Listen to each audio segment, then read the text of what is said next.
Yep, hello. I'm once again back in the furnace room. I mean, I've only been in the...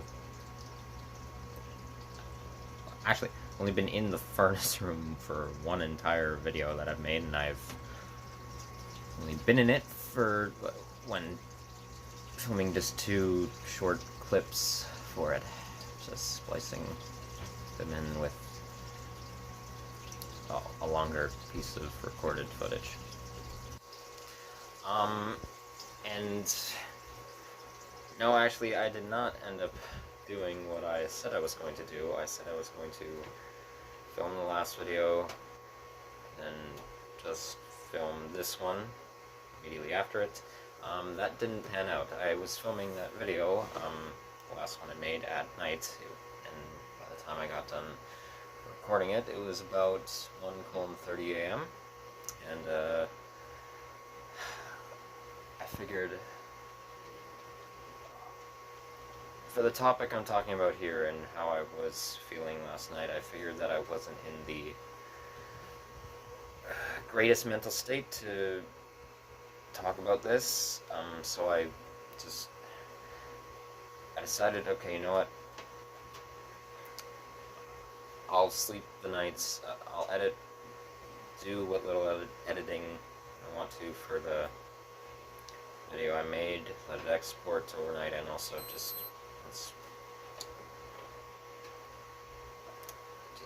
let it up. I exported it and then let it upload to the channel overnight. And well,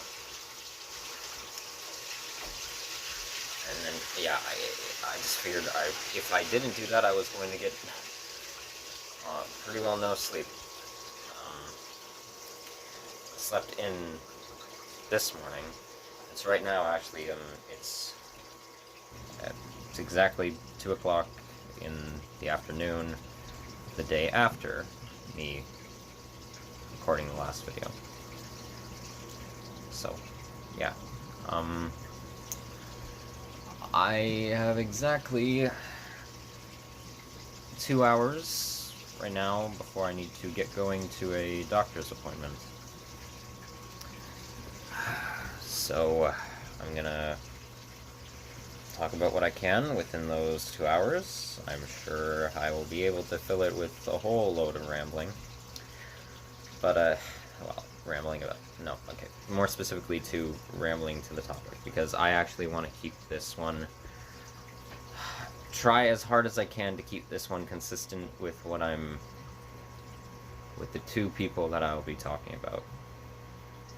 And again, I mentioned in the last video that normally, well, I haven't done one of these, like, a video centered around, well, okay, I haven't done, like, a major talking point video centered around specific YouTube individuals since my second Too Much Talking Twink video, and, well, okay, and technically, when I revised my opinion on that video recently, but I'm not so much counting that because that was just more of an extension, I guess, to what that was.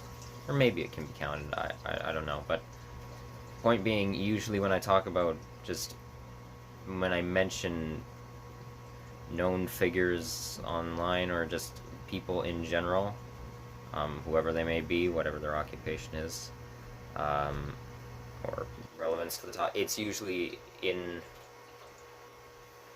connection with a different thing that I'm talking about, or like I'm just adding it in as for a point I'm making about something they said, or whatever else. But now with YouTube's new at feature, I guess they call it, where you can at someone earlier. That sound, okay, the whole at someone thing, that sounds a bit like a commodification of linguistic culture, but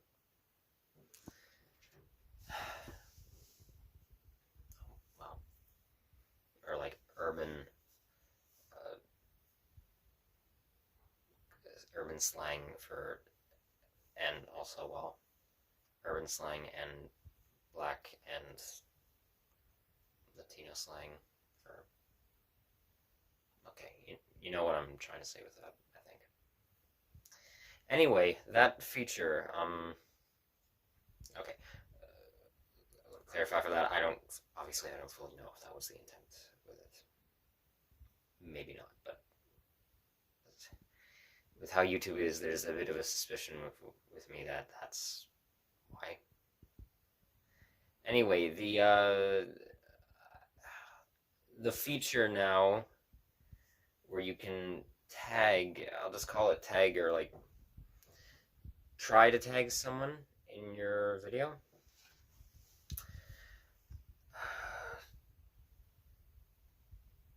I think I'm gonna try and use that for this one, because okay, hold on, let me actually hold on. Okay, so I wanted to just readjust my arm's position where it was, because my other one was getting sore and it was probably going to start wobbling the camera.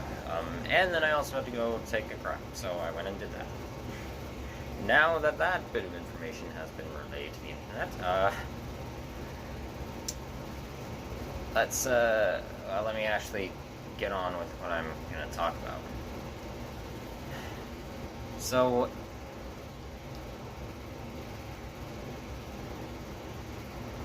there are two YouTubers on this platform that I follow. One's name is, once again with the furnace, me being in a furnace room, sorry with the noises from pipes nearby, and the actual furnace.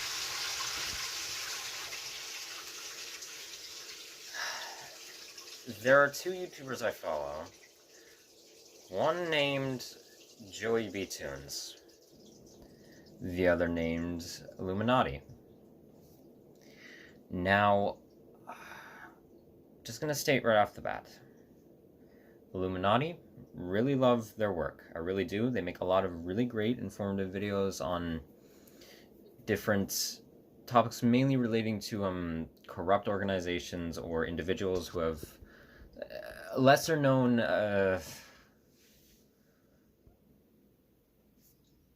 they try and do videos mainly relating to lesser known more devious information about individuals within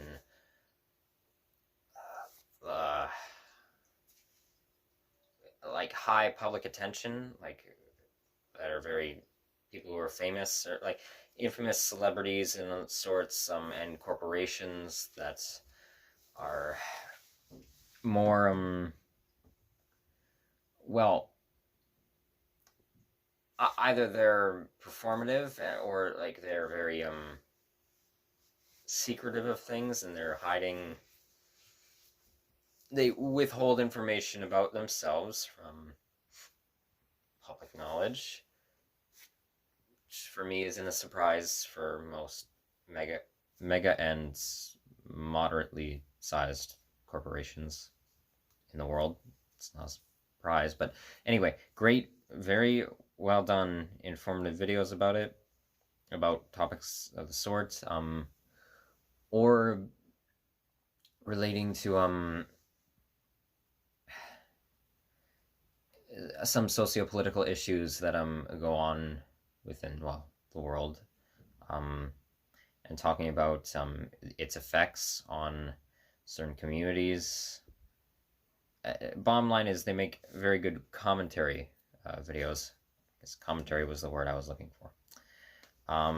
So I highly recommend that you check them out. The other person, JoeyBToonz. I like, from everything he's shown of himself, I like him. I'm gonna say he's, like, okay, some traits to pick up. He is definitely, in some regards, more narcissistic in terms of his traits. He can be more arrogant with certain things, and, okay, maybe this is a better angle. Good. Okay, yeah, that, I think that'll work for now. He can be a bit more arrogant, a bit more, he seems a bit more emotionally devoid, which isn't inherently a problem. It's just, or well, to an extent with emotional devoidness, in my opinion. Which I actually, in psychological research, just learned a little while ago that another term, or I guess the more,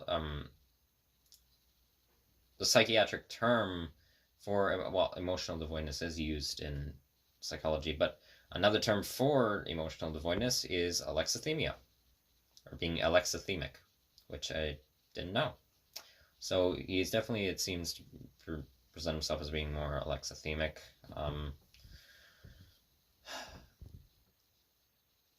But, and okay, and he does commentary videos as well, relating to sociopolitical issues, a lot of things to do with internet culture, especially relating to TikTok. And I like his content overall. I'll say that. However, there are issues. Obviously, politically, there are things that I disagree with him on. Severely disagree with his transphobia, or how transphobic he can be. He can be sexist at times, which I'll get into talking about in a sec. And, well, he's also quite judgmental of certain things. In terms of judgmental, to a point where it's a bit more, it's quite dismissive. He can be dismissive as well.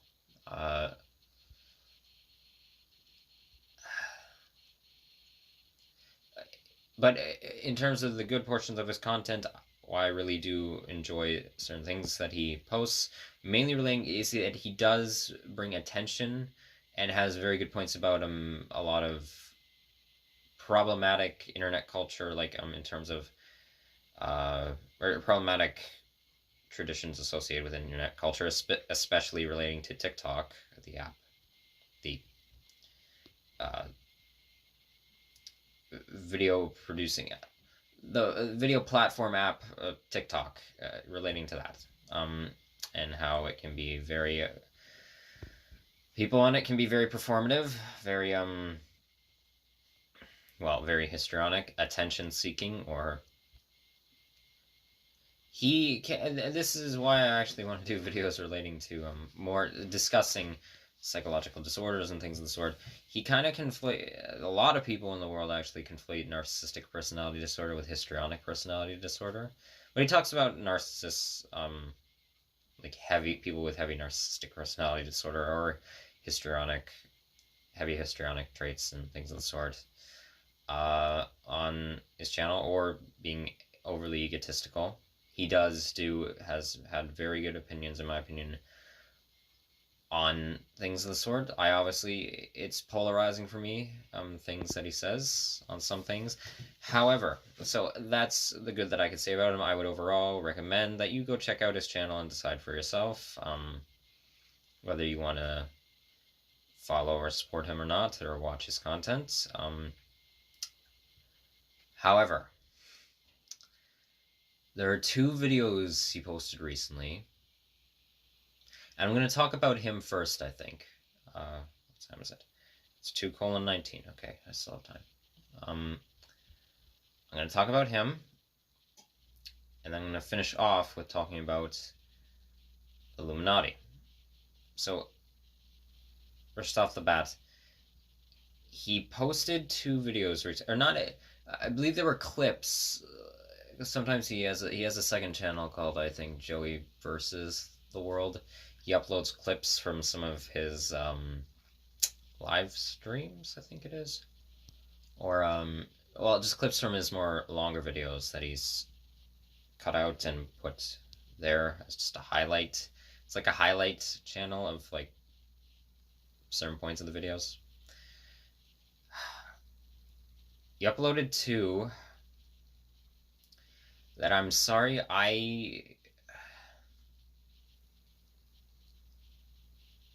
this is going to be egotistical of me and inserting my sense of self, which I feel is needed. If there's a problem going on, you can insert your sense of self. Everyone does. And, well, if something is causing you or people or things that you care about a problem, well, then you have no choice but to, if you want to talk about it, that is by definition inserting your own ego into it. So I've talked about stuff relating to this before, but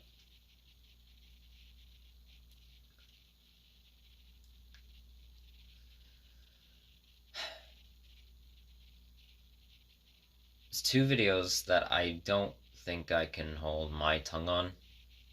This, I do want to actually, because they really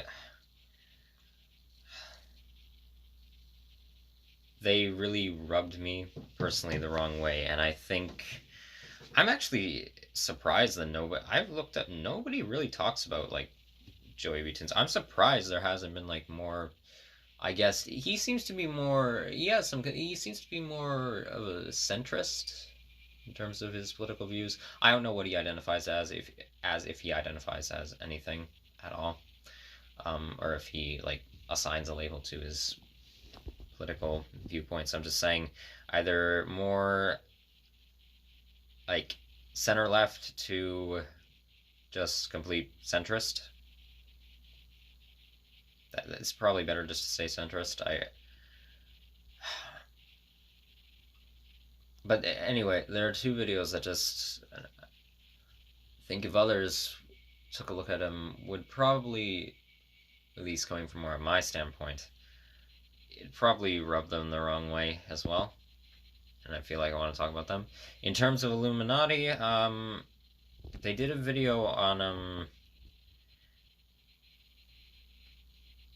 well, they did a video on, the whole, very much, in my opinion, problematic, infatuation with, the serial murderer, and manic sociopath, Jeffrey Dahmer, and cannibal. Now, I'll get it. Now, why I have a problem, a heavy problem with something they said in that, a whole half of the video, like a point they were making, in that video. I'll get into that at the end, towards, well, the other half of this video. So, in terms of, so sorry, there's just some people walking around upstairs. In terms of, okay, for JoeyBToonz, recently he uploaded a clip of a now, I guess, like, semi-infamous video. I can't find if this person originally, I can't find if they originally uploaded it to YouTube. I don't, from the looks of it, I don't think they did. Maybe it was on, like, some public forum on Snapchat, if Snapchat even has that. I don't know or remember if I've seen that. Or if it was uploaded to TikTok. I don't know. But,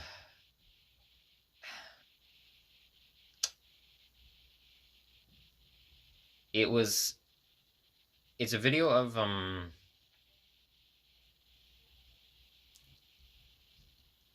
it's a video of a Starbucks employee, well, getting very emotional, very upset. That's not me laughing at them. It was just, I guess, a nervous chuckle. of them getting very emotional and upset. And I'll explain what... I'll try and find a clip of it. Well, actually, in this video, I will link JoeyBToonz' upload of that. And also, Illuminautie's video. But, okay. It was a video of a Starbucks employee at their work, and, okay, one sec, sorry.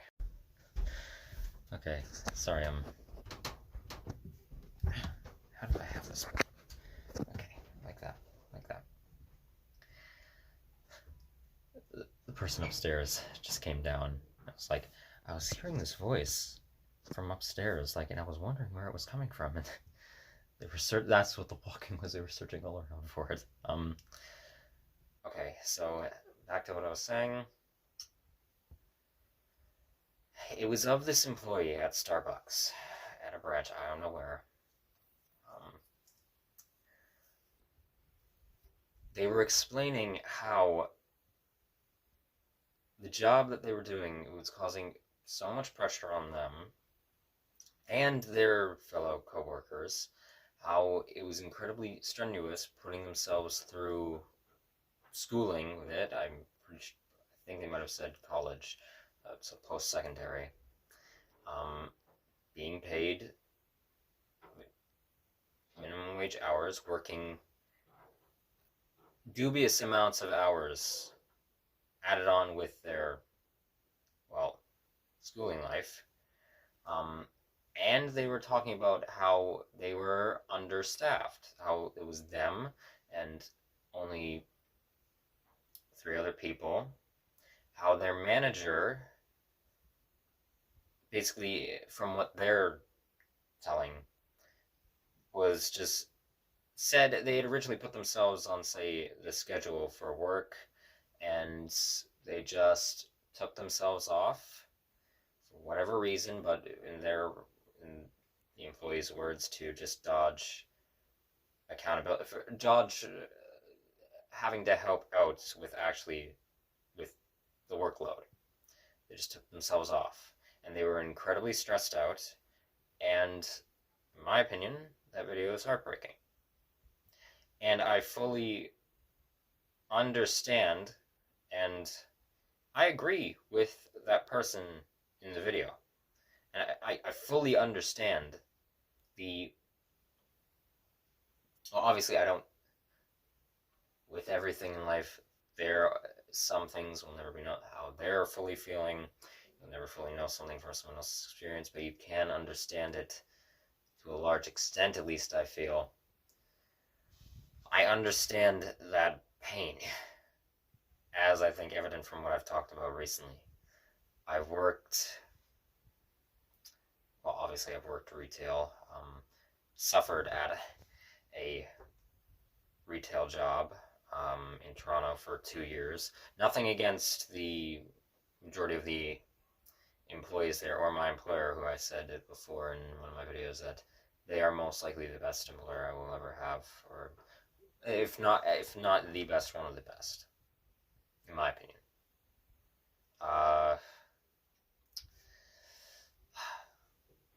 And also, having worked now 2 restaurant jobs, currently working a restaurant job in McCracken's Landing, Ontario, Canada, as well as working a landscaping job for 2 weeks in Crow's Landing, Ontario, Canada. Quitting that job because of issues, as I called it, a conflict of interest with the employers. Heavy issues I was having with them. Right now, working a restaurant job, about ready to quit, because, employer, well, my manager is an overly egotistical, dismissive, overly authoritative moron who pulls, either just completely neglects to tell me certain rules and then gets mad at me or gets agitated with me for not knowing it, not being able to predict their wants and desires in terms of like the rules of the place, or just seems to pull policies out of their ass for no reason. But right now, not to insert my scenario fully so much into this, talking about this person, because Joey did a video on them, or it was a reaction to the clip and just commentary, short bit of commentary over it.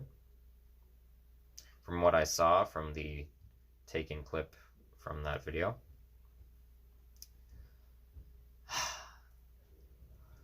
And the most his... I'm going to say this like right now off the bat, in my opinion, and as I've said, I like his content overall on many things, for many things relating to what he talks about in terms of people being attention-seeking or histrionic, or overly histrionic and very performative. However, this take, really fucking bad. Really piss poor. Like, it made me very angry. Like, to just... First off, in some regard, for most of, like, him reacting to the clip and talking about it, it was just, I guess what I'd personally consider... Now, this is, I guess, completely subjective, but from what I consider to just be complete nothing commentary. Like, he didn't add anything. The most at the latter half of what he said is, like, reacting to this kid crying. Or, I don't know, actually, their age, so I'm not... And I don't want to say, like... And if I'm saying kid, I don't mean that in a demeaning way. In terms of, like, ageism. But he says, like... How do you... Should I do an impression of... No. He says things along the lines of, how do you expect to gain any respect from society doing this? Like, what is this achieving, just, like, putting this out here? Like, how do you expect to gain respect? Do you think, like, the workers of, like, coming over to America in the 1800s, like, were working on the railways, were crying and moaning about all this? Hey, Joey, I guarantee you in secret those workers were, or they just internalized, like, heavy grief they had with their employers breaking their backs. Obviously, I wasn't around in the 1800s to know them personally, but I can definitely say, well, I would assume many of them hit it. So, he just, like, he says, like, this person is complaining about having a job. Like, they're crying because they have to work. They have to put themselves through school. They have to do it with school. They have to work. So first off, most of that was, like, Joey didn't really, the most he comments on, like, that's actually, like, I guess, some amount of, like, because I rewatched the clip before recording this to make sure, this is my learned memory issues, the most he says is, like, yeah, but that's what you have to do. You have to work shitty jobs to put yourself through college. That's what everybody does. They have to deal with bullshit, like, terrible jobs. Okay, one, that is the only part of that clip where it was, in my opinion, really informative commentary. Like, I don't agree with him on that point. Like, Okay, I agree, yes, there are people who are forced in every society on this planet who are forced to work jobs they either don't want to do or that the corporations running them make piss poor environments and terrible work conditions for them, terrible pay, going through it for the employees, terrible pay, whether part-time or full-time, compared to what the fucking, usually the CEOs and upper executives make.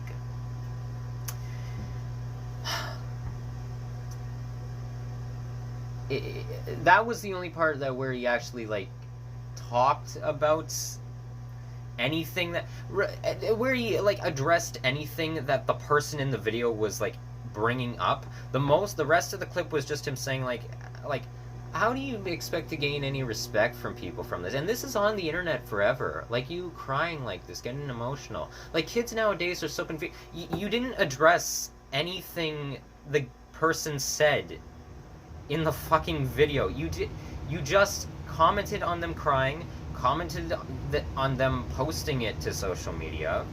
You didn't talk about what they actually were saying. Their manager took themselves off the schedule because they didn't want to take responsibility for actually helping out.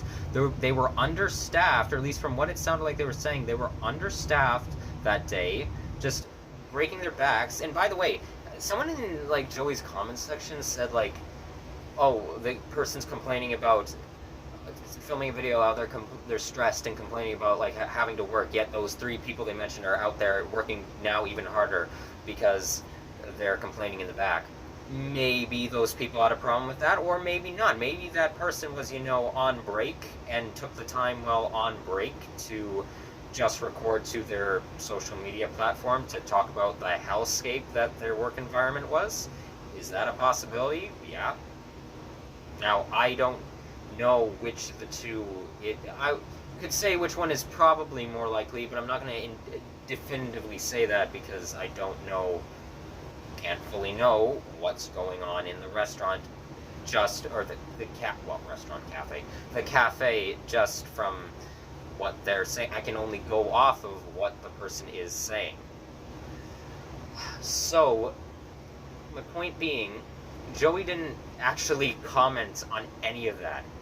He just is like, this is stupid. Like, how do you expect to gain any respect? How do you expect to be seen as, like, someone who's professional? There's that word. This is a different rant, but I actually am really getting to hate the word. I'm really starting to have a major problem. Okay, I'm gonna say this right now. Here's something I've actually learned a long time ago, but I never really put it into words, and it's really been defined to me on, like, this whole trek I've gone on. Very been defined to me. I just never fully said it in the past. What is considered professional is 100% based on opinion. It's completely subjective.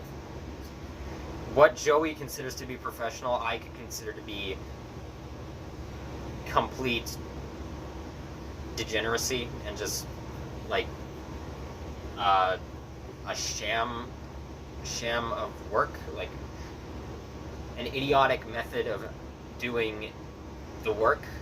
So it's completely subjective. Yes, there's stuff that is, like, ways to do things, in my opinion, more beneficially, depending on your occupation, based on science and how things have been tested and studied, and how methods that have seemed to work well. Excuse me. Yes, that is, but even then, like, what someone considers professional is subjective. It really is. So, what I'm saying is, a lot of the commentary was just him looking, like, stunned and, like, in disbelief, which would have been fine if he had actually, after that, or, like, after, or whilst doing that, made actual commentary on it. And this really isn't the first time he's done this. Like, in other videos, it's been somewhat similar, but this one in particular was very high. It highlighted that for me. So anyway, so my point being, most of that clip, Joey, you really did not talk about. You didn't talk about what the person was actually saying in regards to it. Most of it was just you saying like, yo, it's sad and embarrassing. How are you not embarrassed uploading this to the internet? You don't fully like explain why what they're talking about and bringing up is embarrassing.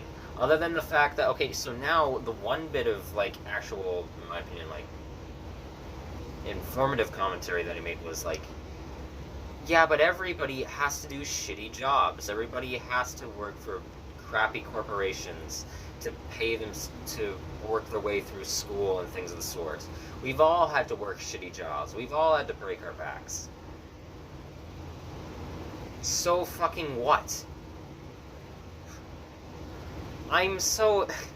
That to me is like the definition, that philosophy right there, that ideal value is like the definition of, not obviously it's not the definition of the capitalist economic system, like the ideological system. That is like the definition of most. That is like the definition objectivist business ideal that a lot of major, well, societally, I think that message has been very much poured into a lot of capitalist countries of the world, capitalist systems, this idea of strive your way, your worth through work, this bullshit idea, very much in Ayn Rand's little philosophy of objectivism, which is quite, and I've talked about this like briefly in my fifth part of Exploring Ottawa when referring to the homeless. It's quite literally just, it's literally just the philosophy of hedonism more centered towards the like economic profit and the workforce. That's really all objectivism is. And Ayn Rand was fucking I think she was heavily sociopathic, very egotistical. Maybe egotistical personality. No, maybe egocentric. Anyway, if you can tell, I don't like Ayn Rand. I don't like her stance on things, like her really logically, with my logical morals, her very flawed and bullshit ideal. Now, people may say, but Cam, you're a libertarian. Didn't libertarianism come out of objectivism? Technically, no. Somewhat.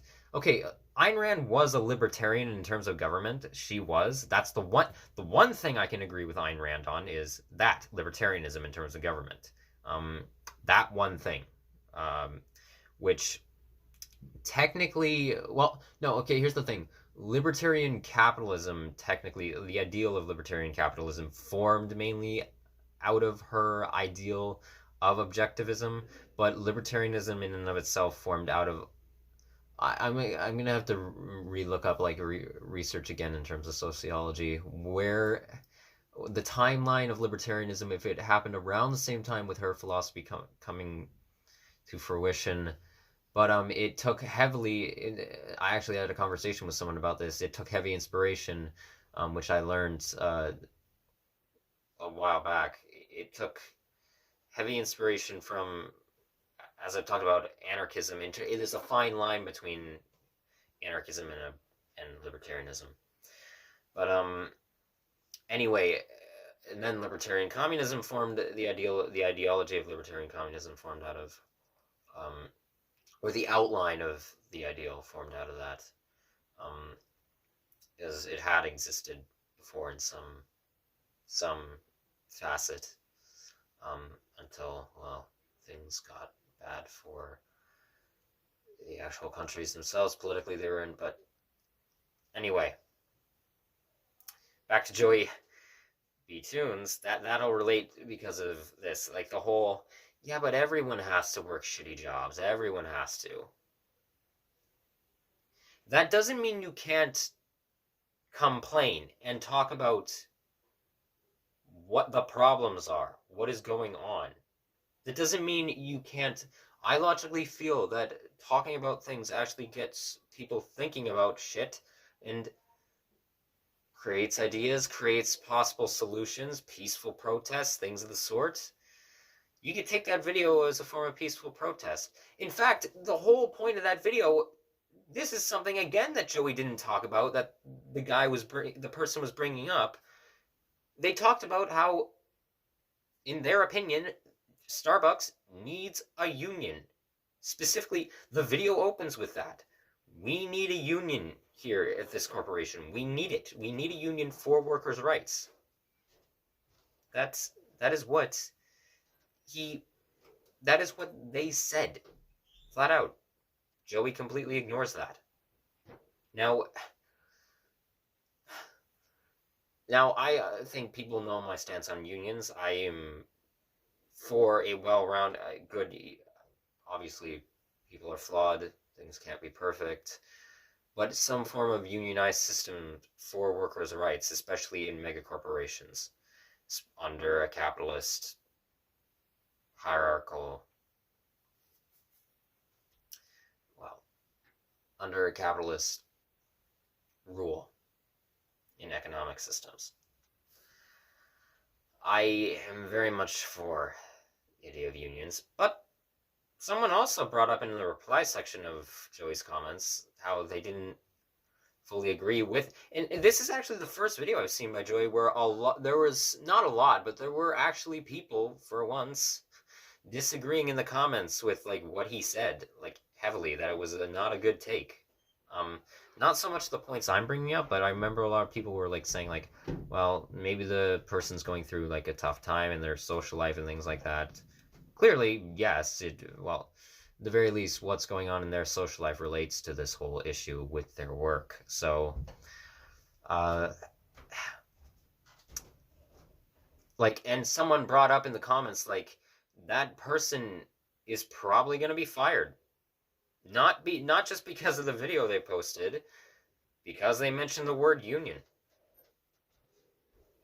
If you know anything about major monopolized expansionist corporations, at least from my opinion and evidence that has been shown, when it comes to anything pertaining to better like benefits and workers' rights, in terms of unionization, they'll snuff that shit out in like a heartbeat.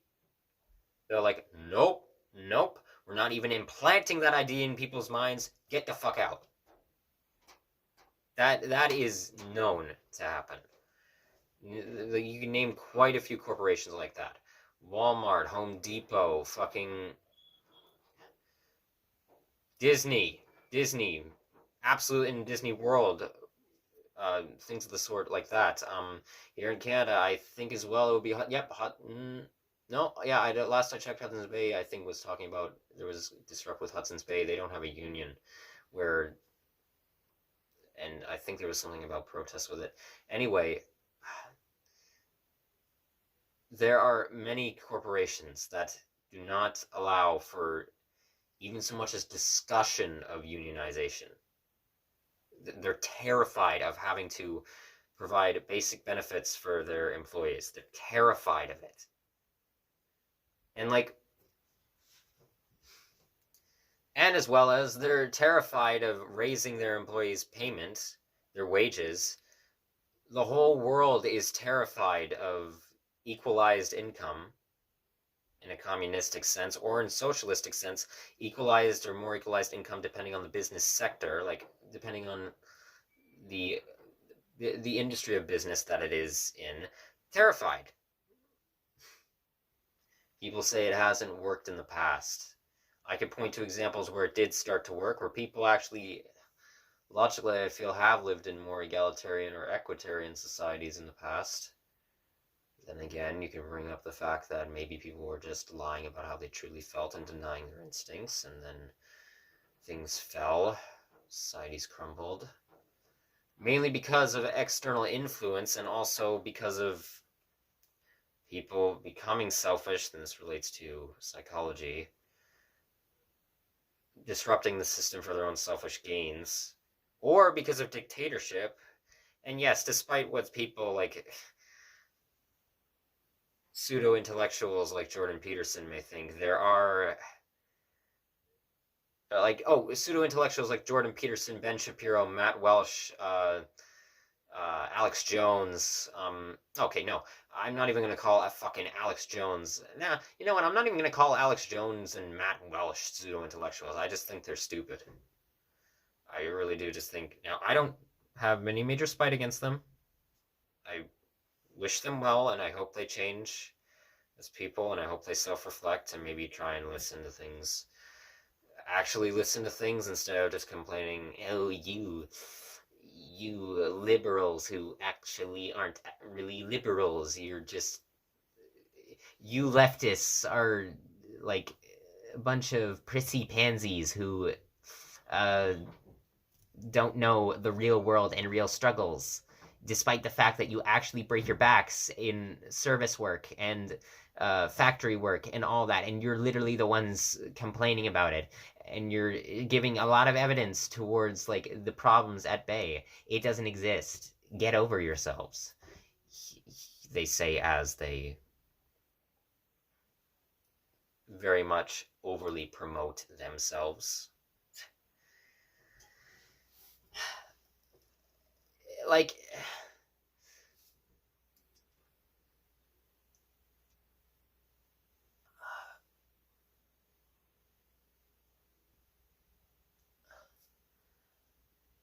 these, well, okay, anyway.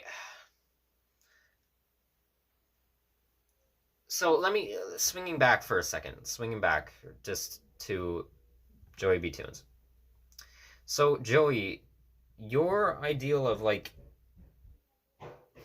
this ideal of, look, whether or not ideas of communism hold up, or some extent people who believe in socialistic policies, or people who believe in anarchistic policies and things sort of anarcho-communism, or have some other ideal that's different, that has been practiced and been corrupted and fallen in history.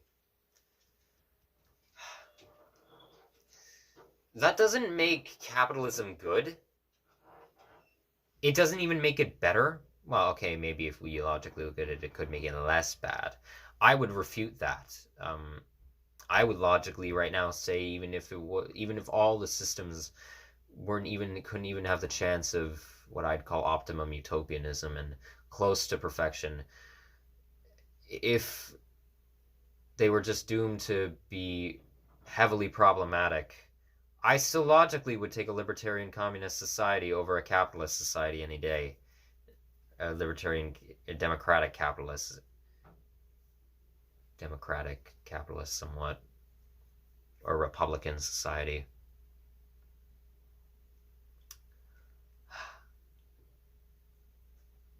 Anyway, the basic core belief, though, of Joey's ideology there, but everyone has to, so, like, why are you complaining about it? It's basically just the idea of, like, sit down, shut up, and just suffer like the rest of us. Just suffer. Keep suffering like the rest of us. We all have to suffer. We're not going to make a change, like, on a grand scale. We've seen how things fall. So just suffer.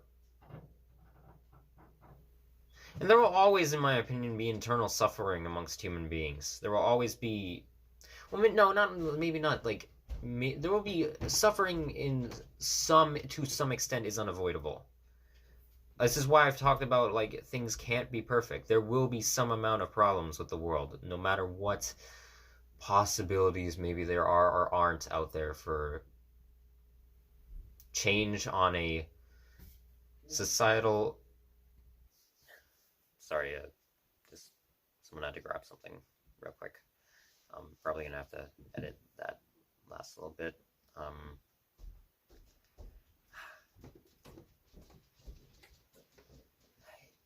Even if there was to be change, like on a major societal level, or just socially within your own circle, there will still be some amount of technically suffering. Like, at least how I feel, or if my morals are somewhat changed on that, and I don't fully maybe recall changing them in a slight form from what I've experienced so far. It's another thing I should bring up is I think with my morals, like, for some things, maybe I'm not remembering that I did change my opinion on things. Or, like, I'll talk more about that at a different point for what I've learned so far on my little journey. Anyway, so some amount of strife is unavoidable. But that doesn't mean just put up with all amounts of suffering. Just put up with it. Like, people are like it is like this, like, it's not even so much like it's not even, you know what's even more heartbreaking is not hearing like that ideology. It's not as heartbreaking in my opinion hearing like that ideology from like an ultra rich douche, like an ultra rich sociopath who's egotistical or maybe narcissistic, and an ultra rich unempathetic person who is either the son of a billionaire or like the child or daughter of a billionaire, just child of a billionaire, or if they have actively disrupted the world economy themselves or have set their prices like to a high extent where people can't afford what they're paying for, and only other higher end wealthy people who have, from the profit they make, set their wages to be very, very high, higher than their actual employees or those working under them. It's not, from someone like that, it's not as heartbreaking to, for me at least, come to realize it's not as heartbreaking to hear that from someone like, it's not as heartbreaking. It's terrible in my opinion. I hate that people view the world in that way. It's not as heartbreaking to hear it from them. It's more heartbreaking to hear it from the actual working class. Like, from the proletarian themselves. Because of societal, this relates to psychosociology, propaganda, and again, I don't blame creators for this sort of thing because I don't think they can be held responsible, but propaganda through like what is taught, what is talked about in terms of like this is the proper ideal or way of structuring a society, the idea of like just pushing the narrative that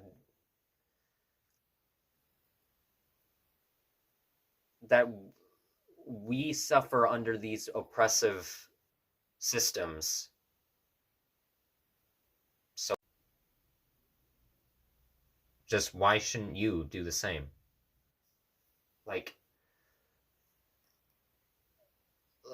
it's so sad to see how manipulated. Well, actually, maybe, hey, here's another form of manipulate. Maybe propaganda should be counted as a form of... Yeah, it absolutely should be counted as a form of manipulation. Mass manipulation. A manipulation tactic.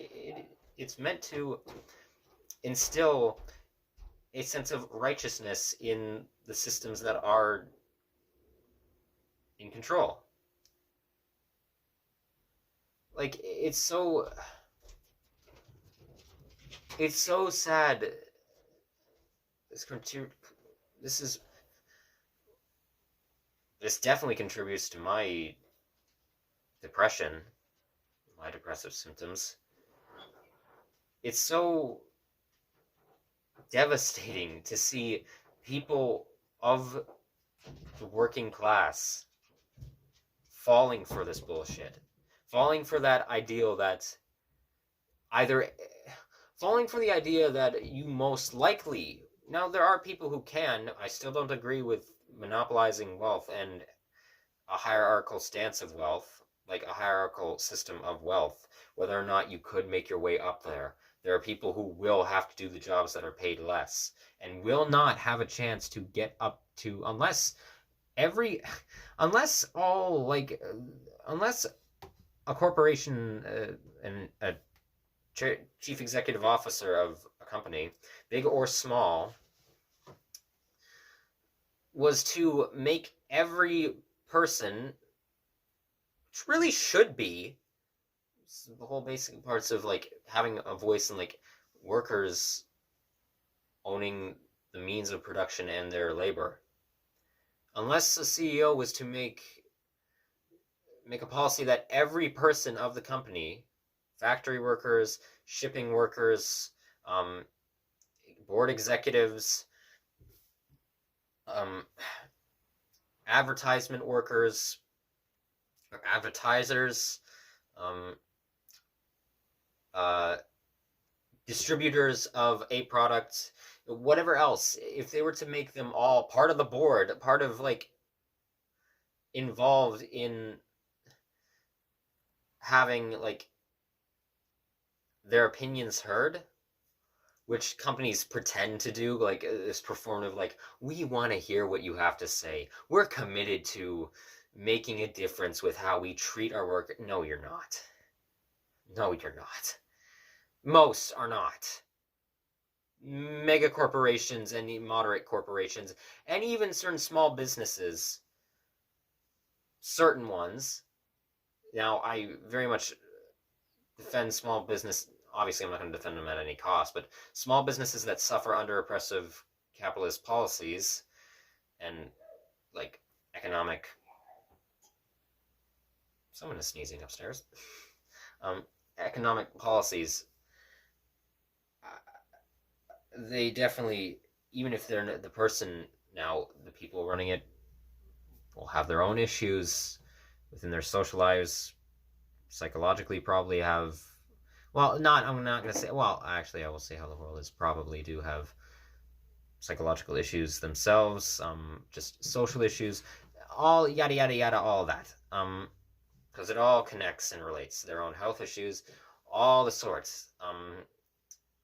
And they have great strife of actually gaining resources and necessities to start their own business under these systems, especially from banks, who very much favoritize. And you could say that, well, this is just them, not the capitalist ideology, which with banks, no.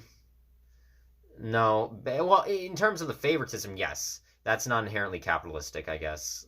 Well, in terms of how the system operates. In terms of loans and mortgages and things like that, and charging their own, like how much is paid back through, unless the governmental policy of the country like says that you can't charge this certain amount for a loan, like paying off a loan to the, like, to say a business owner, a homeowner, or anything of the sort, anyone who's taking a loan from the bank, it's not in, that is a form of capitalism that, well, anyway, that is detrimental in its own right. Point being,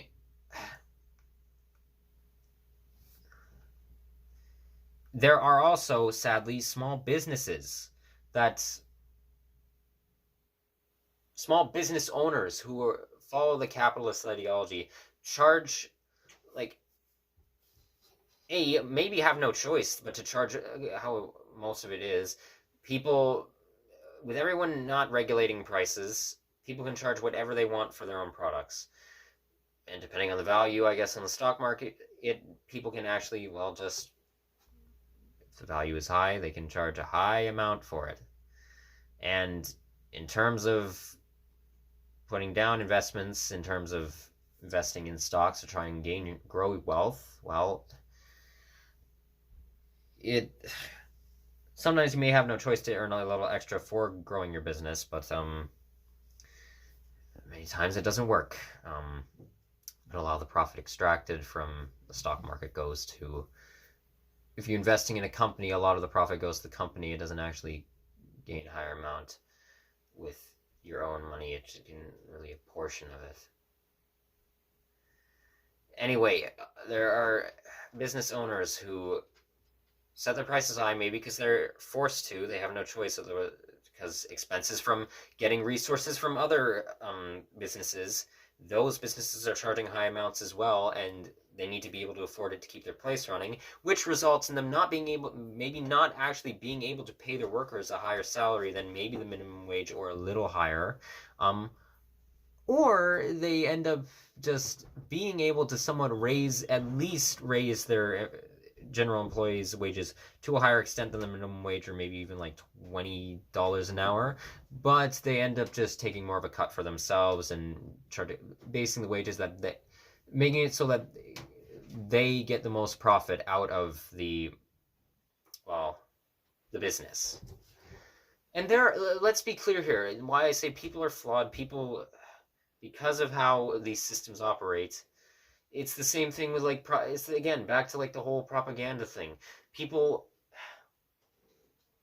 there are those who are genuinely really nice, they're nice business owners, and they actually do have empathy and care for their employees in many ways. However, a bit of ignorance, they may not realize that they might hold the belief of the boss, the CEO setting up, or the branch owner, depending on the company's policy, unless it's set, the wage is set for the branch owner. Well, unless the branch owner can decide on the amount of profit, or it's a large amount of profit being given to them from the CEOs or executives. There are those who are just that's just what you do. The boss makes the most, and the other employees, so they make a little less. That's what you do. That's how it's always been done. No. It's such a... Ooh. Hold on a sec. Okay, I think everything's fine. Something just fell upstairs.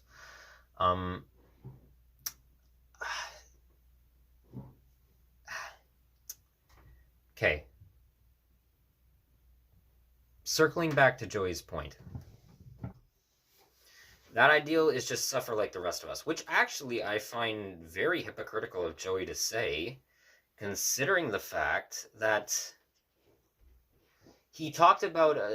there was another video he made where he talked about, he shared a story of he was at a restaurant and some parent's kid was... very young child was causing a ruckus and making disrupting people around other customers and things of the sort, and he was more of the stance why not control your kid, get them under control, Jesus. And and to their credit, I don't believe obviously in exacting major force over children's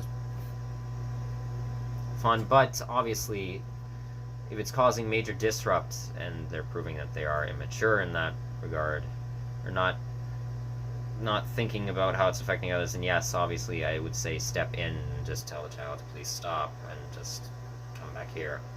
But he talked about how there was this waitress who was in distress, who was crying, who was shedding tears because she's worked to the bone. Her employer is very verbally harasses her, and she makes minimum wage. She's working hefty hours. And he's I forget if he said he went over to talk to, I don't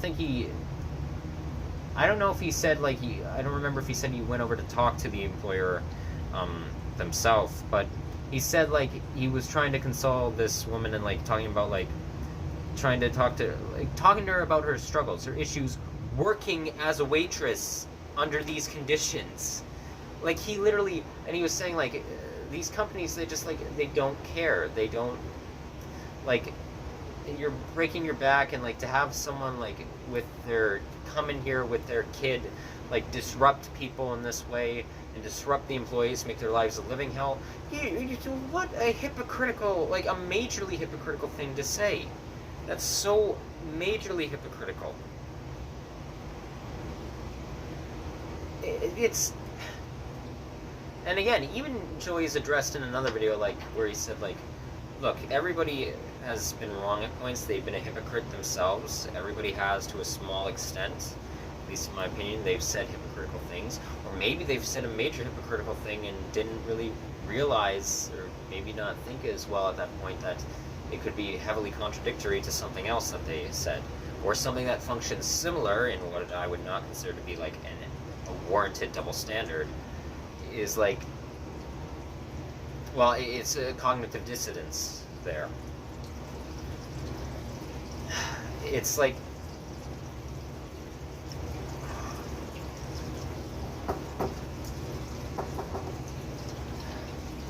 but that one, it's just, it's so, that one was such major hypocrisy. And I don't think he forgot that, because he said this, he has held this kind of shifting stance a bit multiple times on things. And like he also talked about, like, it was where I didn't agree with the first part of this. He said, like, how by this point it seems like psychiatry places are like addiction rehabilitation centers are just basically encouraging people to get to a lower level of drug usage or substance abuse. Or they're just now encouraging drug addicts to use substances safely. Which, no, I agree with you can use substances safely. I don't agree, like, with whole, like, just cut it all out and that all of it is terribly bad for you. I've already talked about stuff like this.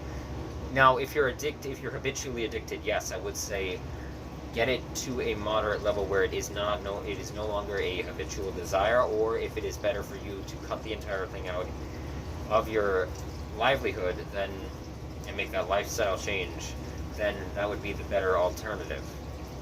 However, in that video, he addressed, like, it was relating to Gatorade, like how Gatorade, the corporation Gatorade, is very performative, which is absolutely correct. Like, they do these performative advertisements where it's like, Gatorade is healthy for you. Like, it promotes, like, weight loss and things of the sort with people who are more overweight or have, like, obesity and things of the sort, as if it's like, and showing people of, like, who are more of heftier weights, working out and things of the sort, to try and drinking Gatorade as if it's giving them more energy to keep running and keep exercising.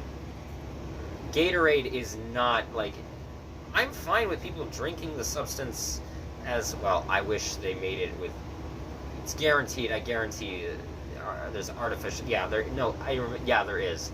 There has been exposed, like, stuff exposed about Gatorade that they use artificial substances in their stuff that claim to be all natural flavors. It's not. It's not all natural flavors. Wish they would make the drink itself out of... There's nothing wrong with, like, indulging in it as a sweet drink, like soda or something like that. I wish it was made from better, like, actual natural substances. As far as I'm concerned, even under, like, if it wasn't in a capitalist system, companies, look, they have the...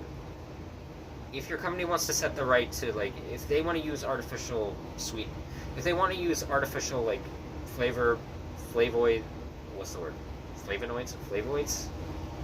Artificial flavors and, more heavily chemically, modified substances in their products, fine. I wish they would state that.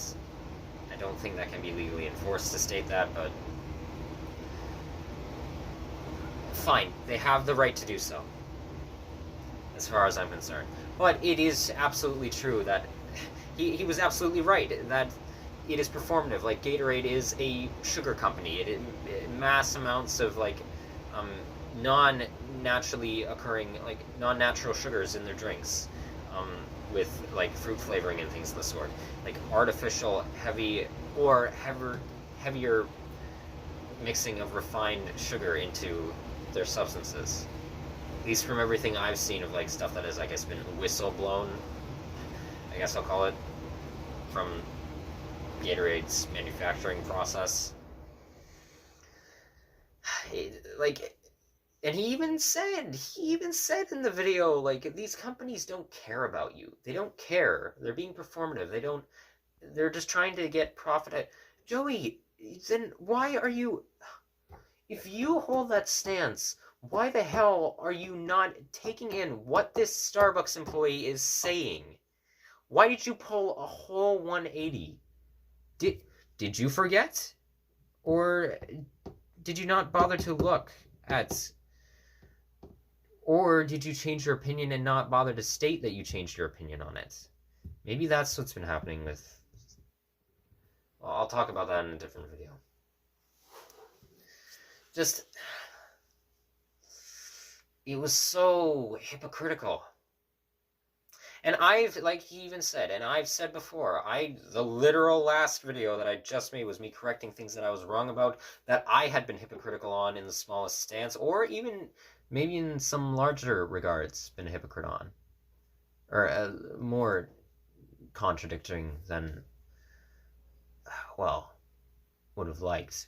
Yeah, a bit more hypocritical of me to say. But even so, it's just... Okay, bottom line is with that, it's just...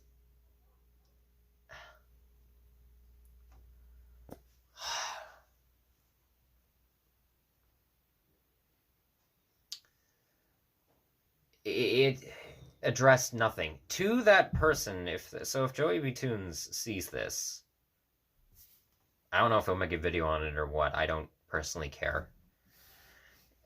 If he sees this, why? To the employee who was crying in Starbucks, who was very distraught, and upset with the conditions they are being forced to work in. I hope you're doing well. That's all I can say is, I hope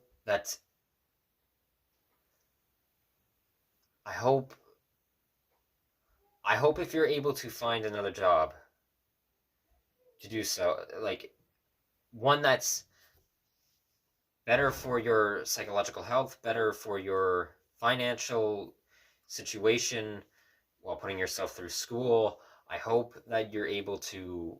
I hope you're able to find that. I hope that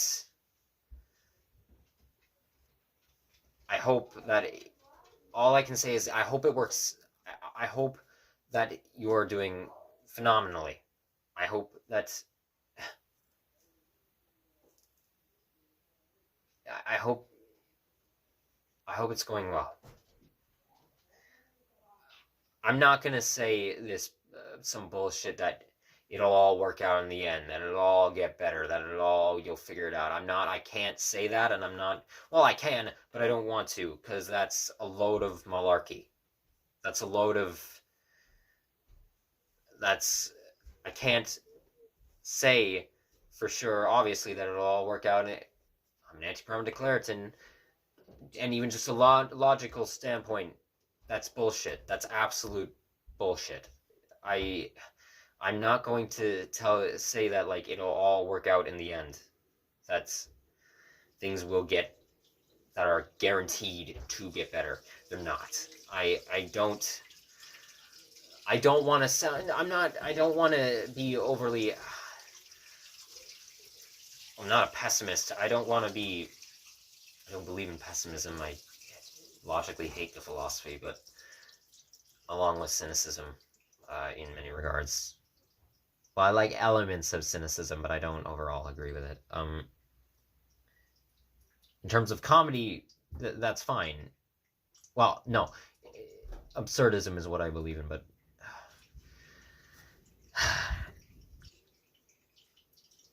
Good luck to you, and I hope I hope you live a wondrous life. I hope you make progress in your situation. I hope you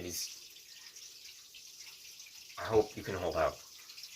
That's all I can say.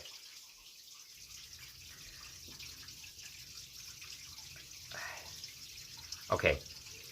Another point I want to bring up about JoeyBToonz.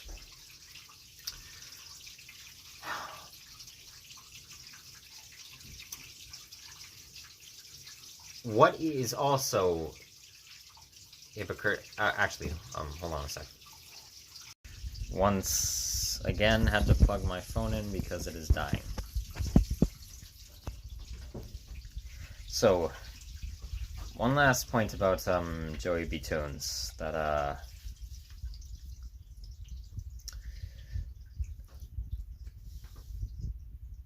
I want to bring up is another video he made recently, or a clip from one of his videos that was also pretty contrary to what he said in previous things.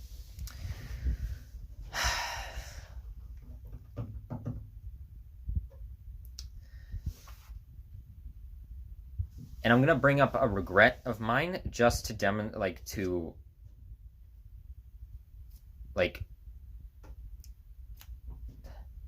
just hone in on the problems of this belief.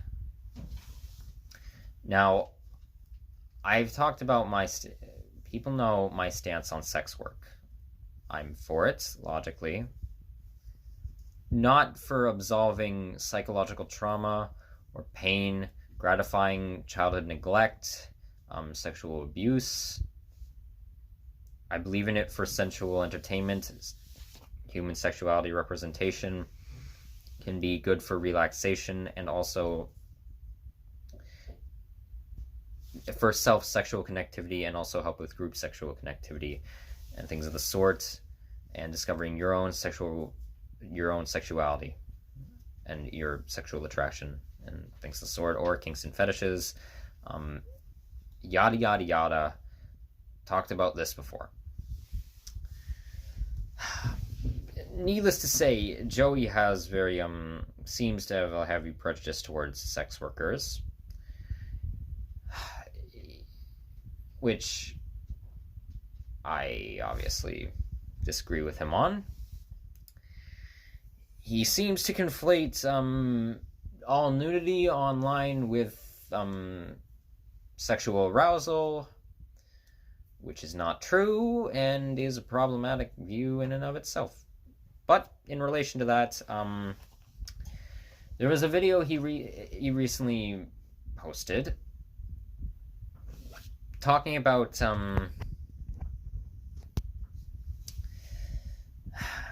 how women and other genders that are more feminine, or people who have more of a feminine gender expression or persona, how they dress. And I'm sorry, Joey, it really was just, the whole take sounded like just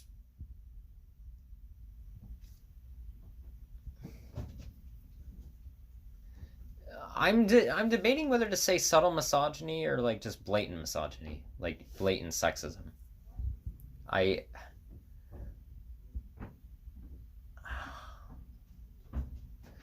Okay. He brought up a point about how women doing say OnlyFans or doing cam modeling or pornographic work, things of the sorts. What am I supposed to... He brought up a point of people who do this, what am I supposed to tell my daughter? Bravo, honey. You're jerking off and taking your clothes off on camera. He made it sound so such a dumbed down version of it. So dumbed down. For my stance, yes, actually, I would applaud that. If you're doing it for your own values and also to help others, in my opinion, not to just gratify, like, try and absolve loneliness or a depressive mental disorder, or trying to gain, like, desired, like, subconscious affection or things of the sort, I would, yes, applaud them. I would applaud my child doing that, if at a certain age, obviously, if they so choose to, and if they do it for reasons of what I would consider healthy reasons of doing sex work. Same reasons I logically want to do sex work. So, yeah, I would applaud them, personally. However, the main point he brought up in that is, like, he was slandering people, he was slandering specifically women who wear, I've talked about this before. People, no, don't you stop charting. Women who wear, like, say at raves or, like, nightclub settings or parties, or women who are more sociable, who are more extroverted, maybe, or more eccentric, who like relaxing and things of the sort, or like women who are just people who are trying to, like, wear looser clothing while having, like, out going to a social event or something, or just out in public. He's brought up, like, and you look at what people wear nowadays, like, they show so much clothing, like, not clothes, they show so much skin through their clothing, like, so revealing. They reveal so much of, like, their skin, like, and you wonder why, like, these perverted guys come up to them and, like, harass them. Like, maybe there's a reason that they're coming at. Oh, Joey, that ain't their fault. From my standpoint, that is not their fucking fault. No, they are not trying. Yeah, okay, maybe there are some people who are just or consciously doing it. Maybe they have more attention-seeking tendencies or traits, and they're trying to gain some sort of, like, not harassment attention, but trying to get, like, maybe make people be in awe of them or something, of their beauty or whatever, or if they're trying to doll themselves up to try and seem as if they're, to get praise from them. However, there are many people who don't, and it's not, even if someone had that mindset of, yeah, I want people to come on to me with that. That doesn't matter. It doesn't even matter. I said it in, like, things I was wrong about that I contradicted myself on. It doesn't matter even if a majority do that. There are people who don't, who want to wear. Okay, here's something I'm wearing right now. I'm wearing fucking ripped jeans, and I'm wearing fishnet tights underneath it. Now, some ignorant people out there may think that just solely by wearing this, I'm trying to be sexual with it. I'm trying to be sexually provocative. And if I was to wear these, if I was to ever start my pornographic career, maybe I would have worn these at some point. But they're not. Wearing this is not inherently sexual. I'm wearing it because I genuinely love personally how it feels, how it looks on me. I think it looks nice enough. That's a bit of a well, no, that's not history. That's a bit of my own. I think it looks well enough on me, a vain sense of mine, a bit more vain. I think it feels nice on my skin, and I think it looks good with this pairing, just personally. And most importantly, though, as I think looks comes second to everything, from my own beliefs, it genuinely is warm. Like, the tights themselves are warm in this cold weather, and it actually also, the jeans are very warm, even with them being very tight and constricting. Well, they're not constricting. They're being tighter. They do provide a sense of warmth. Now, obviously, looser in hotter weather, looser clothing usually allows for your skin to breathe a bit more, but I typically don't enjoy wearing looser clothing. I could psychoanalyze myself probably to try and find why. Anyway, me wearing this is not in and of itself sexual. I am lucky that I haven't had... I'm lucky to have not had... Oh, sorry, that was my thumb. Just checking the time. I am lucky to not have had anyone as of yet like over-sexualize me while wearing these. I'm lucky to have not had that. Maybe it's because, well, physically I look more traditionally masculine, and my gender expression in many regards is more masculine presenting. You could count it as like having... It has many aspects of transgenderism, but just to know, or maybe just on first glance, people think, oh, I'm male, which I am. My gender is male. But just from like an assumption standpoint, they're like, oh, he's a guy, so it's not meant to be sexual. Yet when it's on a woman or someone who's more feminine, it's seen as this, like,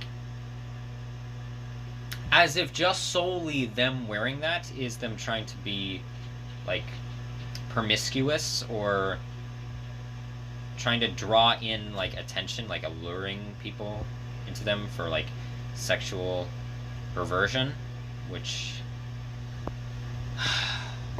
that is just... that is complete sexism. It is.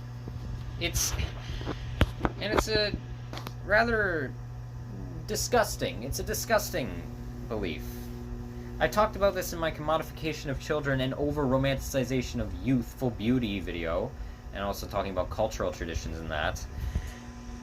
How I've even had friends who are female who, for wearing, say, like, shorter skirts that go up to their buttstock, or like to their crotch area, that it's seen as them trying to gain, especially in schools. I hate this in schools, the idea like, oh, you're gonna distract the boys. Bullshit. If it's distracting the boys, then that's an issue they have to sort out. Don't blame the person wearing the thing for that. Blame the person who is over-sexualizing them for that. And I count that as over-sexualization. As I've said before, I don't believe something just inherently, just being sexual is problematic. But that in and of itself isn't sexual. So don't... It's over-sexualizing them so much. And it's so idiotic considering so many men wear shorts during the summer, or wearing tank tops, wearing as what's the cliche known, the wife beater, well, this isn't a wife beater, the muscle t-shirts. That's revealing skin, and I would consider it, but when a woman wears that, or someone of a gender that's more feminine, that's sexual. It's meant to be sexual. Or when someone who's more masculine presenting, or is of a gender that has more masculine physical features to them, them dancing isn't sexual. But when someone of more feminine, who has more feminine attributes to them, or a woman, them dancing, being more free and fluid with their body, while wearing freeing clothing, it's automatically sexual. No. They're not in a setting that's, say, even in, like, just simply a stripper wearing their stripper uniform and dancing isn't inherently sexual in and of itself either, unless they're doing it in the performance for sexual arousal, or they have, like, made it clear that this is for sexual gratification. It's like, Jesus Christ. So, Joey's whole stance on, like, maybe there's a reason that guys come towards, like, your daughters when they're wearing more revealing clothing or putting naked photos of themselves on the internet. It's not their fault. Even if they were doing it from a stance of, say, mental illness, and, like, say, from, like, trying to, in terms of personality disorder, had attention-seeking personality disorder, or were,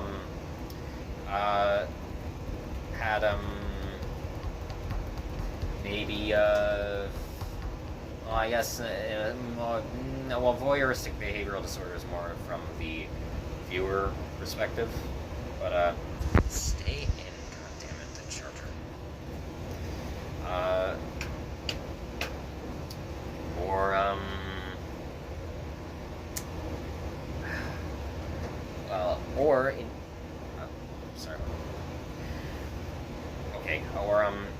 So I'm gonna have to record the other half of this video later on when I get back from my doctor's appointment. Or if they had, heavy signs of major depressive disorder, clinical depression, or, maybe persistent depressive disorder, if they had maybe major depressive disorder with not marked by heavy suicidality, or, would be, I guess, persistent depressive disorder. No, that would count as persistent depressive disorder. If they weren't, even if they were trying to absolve the psychological trauma with the sex work, it's still not their fault for someone encroaching upon them. That's not, in my opinion, not an excuse for them to harass or assault them. So, Joey, the stance of, literally his stance just sounded like a more cleverly worded way of saying cover up. Just cover up.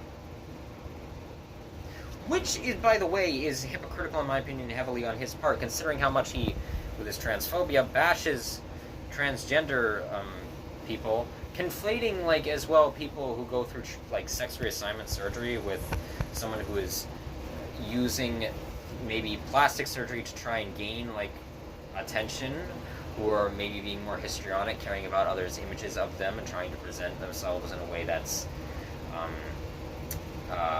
that gratifies how they feel about their imagery, like their image, or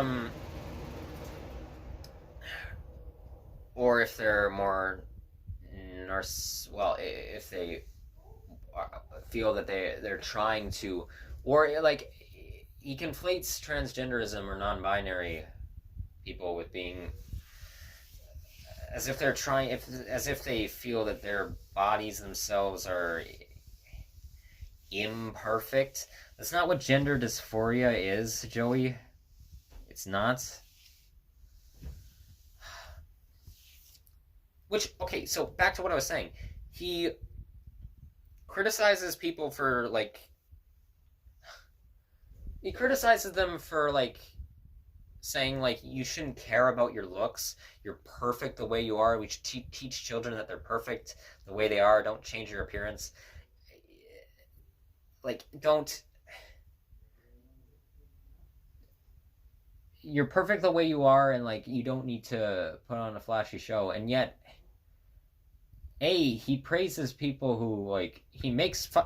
he makes fun, like, not even with a hint of irony, just sincerely bashes people for their looks quite a few times. For stuff that isn't even, like, surgical stuff that they've done. Maybe some stuff has been modified, but either way, you bash people for their looks in that regard. I say unjustly. And basically you're trying to, if you're preaching that, saying that how people dress, like, they shouldn't be ashamed, it could apply to, like, not being ashamed of the way you dress. So you're basically telling them, well, just don't dress like this because you're going to lure people into you for sexual purposes. It's just, it's like a subtle way of just, it's like subtle sexism. It's just,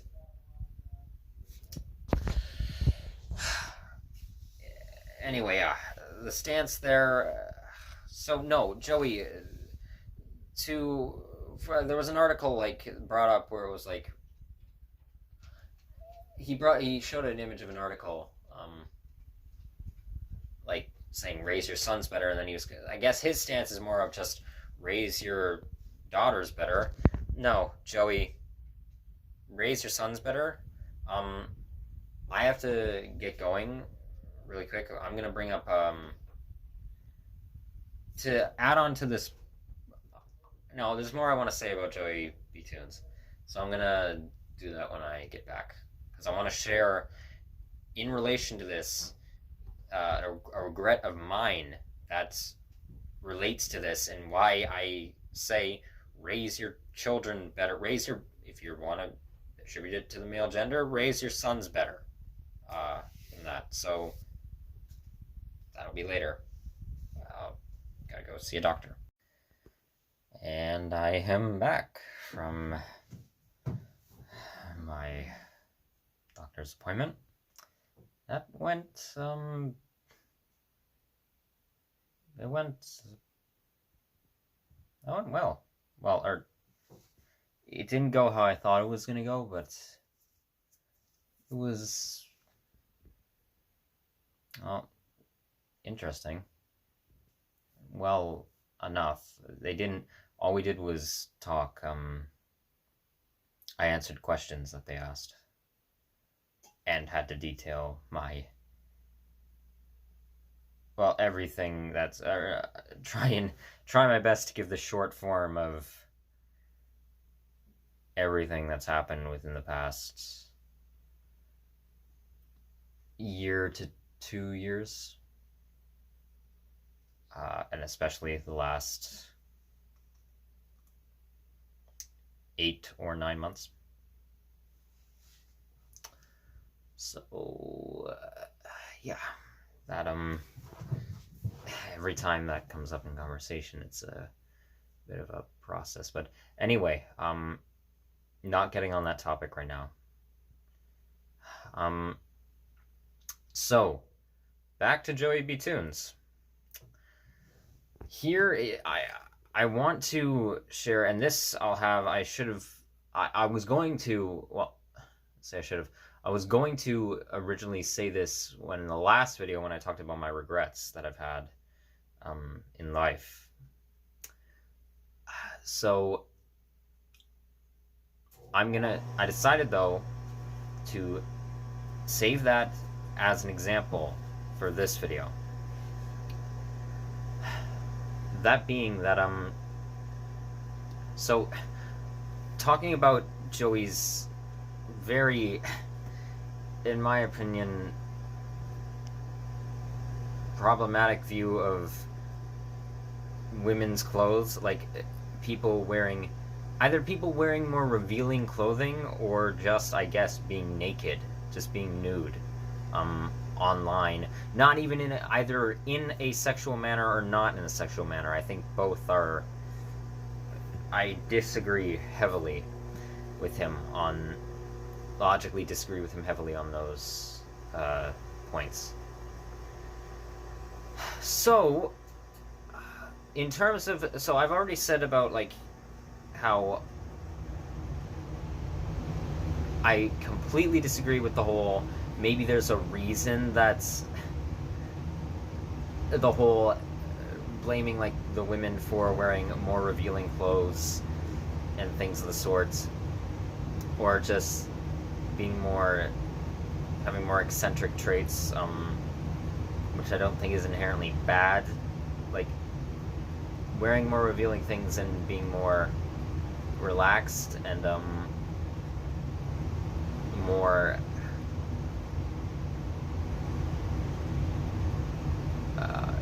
what's a good word? Well, engage in more of like rave culture or party life of the sorts, or dance club culture, I guess I'll say.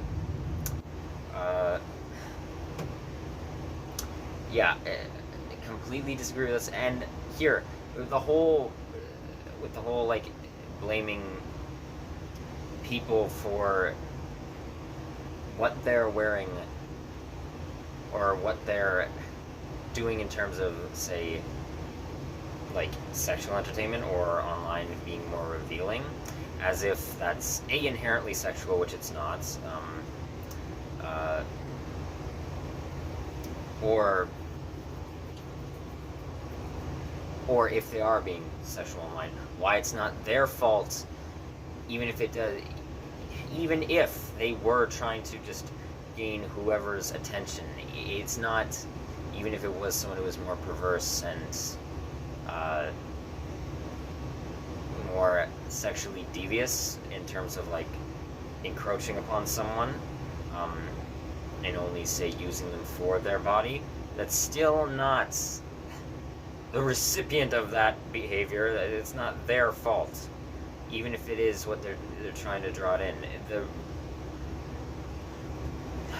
The accountability for going through that is they made the choice to actually, is the person who is doing the harassing, these men who are doing the harassing, or, okay, it's not obviously limited to men. There are female predators, there are female sexual predators, male sexual predators, there's predators of every single gender out there. There is, and age range. There are predators all around in terms of that. We're more sexually encroaching. But in this regard, with what Joey's saying here in terms of basically just subtly telling women to cover up, or anyone who's more feminine to cover up,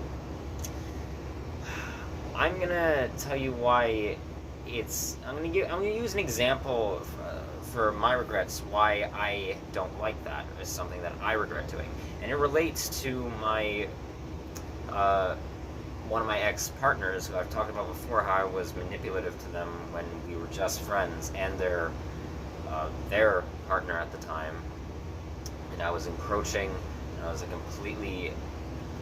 I was a very invasive and toxic friend to them, which I should not have been, and it's still a deep regret. But when I was in a relationship with them, this is another thing that I absolutely regret doing, and I'm not gonna blame my age on this, and I'm gonna say why in a sec. When I was in 8th grade, when I decided to ask this person out on a date, and even though I knew logically, I had the idea of not pedestaling people, which I feel maybe I somewhat subconsciously did put them on a pedestal, or maybe I wasn't aware of it. Even if morally, that's cognitive dissonance. Morally, I believed that I shouldn't put someone on a pedestal, and yet I did. But anyway, long story short, because I've already mentioned things relating to this before, but long story short, and I hadn't thought about this aspect of my relationship with that person until recently. I thought about all the other just encroaching shit that I had done before. I was an awful friend to them. But this one slipped my mind. This was before all that. This slipped my mind, and it's really made me, well, again, with the more heavy self-reflection that I've been doing. Well, me reflecting on everything that's happened constantly every day. I reflect on things. It's been part of what I do for years in some facet. It's just heavy self-reflection in this regard. I went on this. They agreed to the date, and the date was the date. Well, why am I laughing at it? This like okay, this could be a date. I don't know why. Yeah, that was stupid. That's stupid of me to say right there. I don't know why I found that ridiculous. Why did I laugh and find that ridiculous? I was about to laugh and say like the date was just like us walking around, going on a walk. Actually, that can be a date. I don't know why I'm not hating. That was idiotic of me just there. That was a very quick realization of something shitty and, well, something, I guess, technically somewhat hypocritical that I just did. We went on a walk as a date, as our first date. Yes. First and second. First and second. Yep, it would.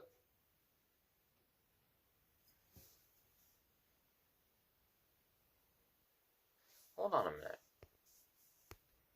I just remembered a bit of wrong information. I was confusing. Okay, so this wasn't the first date. It was the second date, which was also going on a walk.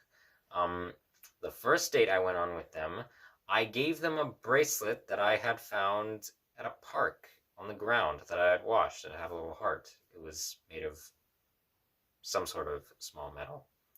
I gave it to them on the first date, and they accepted it. And I think they just said thanks. Yeah, that, I guess, I don't regard that now as, like, I guess, I don't know how to feel about my action with that one. I really don't. If you regard it as, like, sweet or, like, oh, I don't know how to feel about what I did with that, like, finding that bracelet and giving it to them. I don't know. I don't know. But in terms of the second date, I asked them if they wanted to be my partner, and they, I think verbatim, they said was I think looking back on it, they just wanted to be friends from the get-go, and they. This person has always been, or at least from when I remember them.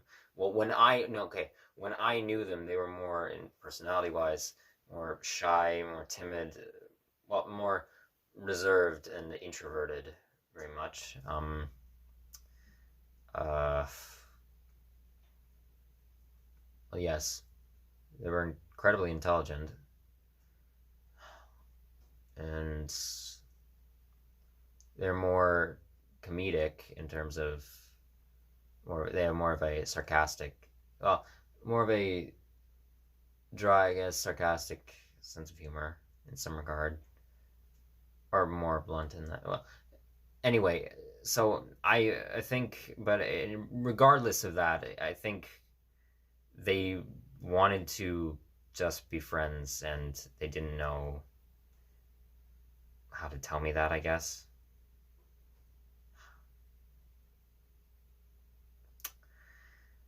But on a fault of my part, no. What I was gonna say is quite literally, they said, sure, why not? I think they just said, sure, why not? Give it a try. That's I think that's verbatim what they said on the walk, and I asked it very awkwardly. I asked it very, very awkwardly. But on that date, we got to this crosswalk that was by the school we both went to, the middle school, and we were about to just depart, go our separate ways, because they lived in a certain area and I lived just a few blocks away. And well, I said to them, because I thought this would be, looking back now, I don't know what the hell I was thinking. You know how, like, I know this is common with like stuff like, even though like I know from well my even though I will say recently, this is another thing I've been upset about. My psychoanalytic skills have been somewhat hindered because of dissociation, and well, that annoys me. So many things I can look back on, like it was so points in like in this year I've been really good at looking back and like I understand like how someone's thought process may have been, or what my thought process may have been when I was thinking that, and then admitting I was wrong. I was like, okay, well, I changed my mind and I wasn't thinking of this. But looking back on this, I can't fully find. I guess if I'm like diving deep into like what my mindset was then, I thought that it was just sweet. I guess it was like a cutesy thing to do. And I don't know how my fickle mind then I thought it was. Because in the last, because I said I hadn't been really, I had already been disgusted with myself for my uh, encroaching toxic behavior to them and their partner when when I knew them as friends later on in school life.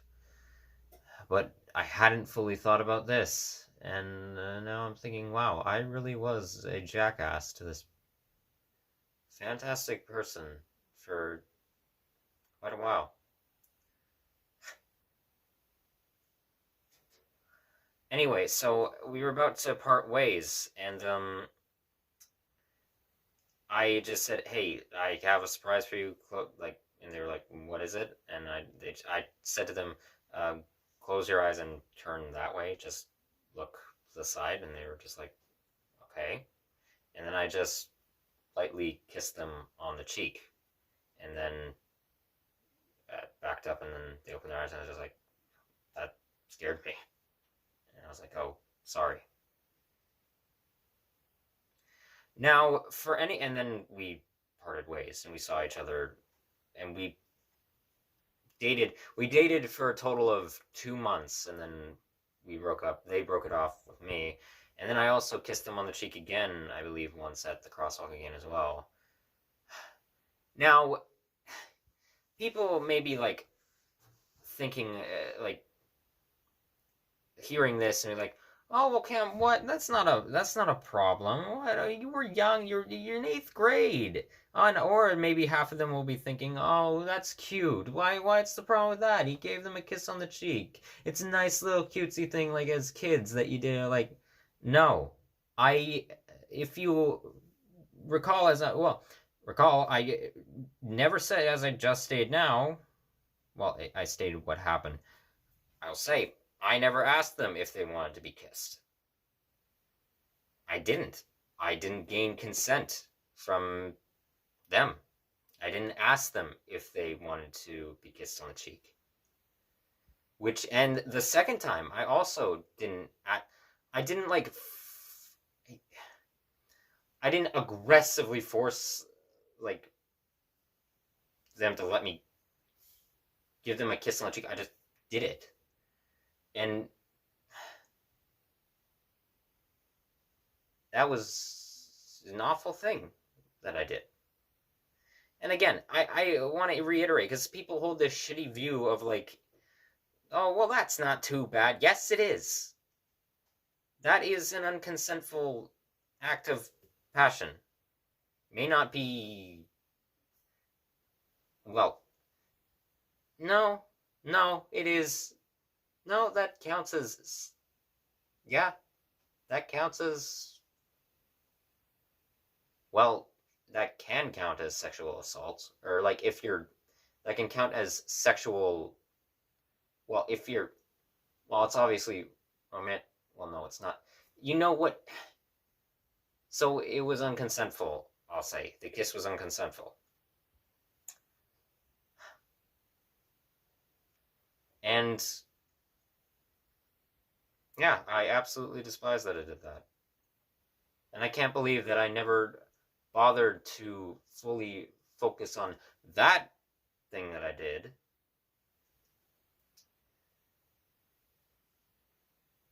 And only focused on the later half of the relationship. And I should clarify, we were great friends for a long while after that. We hung out as just friends. After they broke up with me, they were just like, hey, want to remain friends? And I actually considered them my best friend for a long, long time. I guess that's why it led to what I was doing later on, as I didn't want to lose them, or I felt like I didn't want to lose them with the other. Not with, I guess, well, I wanted to impress them, and I didn't want to lose the friendship, I guess. It's trying to seem more socially, but not even socially, just trying to, well, those are the histrionic, guess what would have been histrionic traits at that point. Going against my logical morals, or like the core premise of what was my morals, I guess.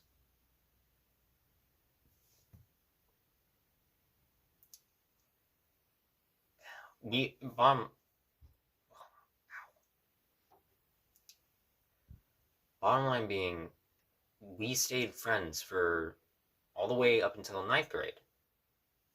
From 8th grade to 9th grade, after we dated. We hung out literally every day during school. We talked about varying issues and topics.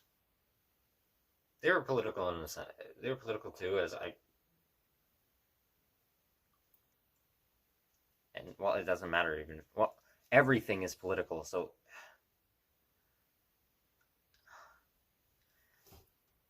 Point being,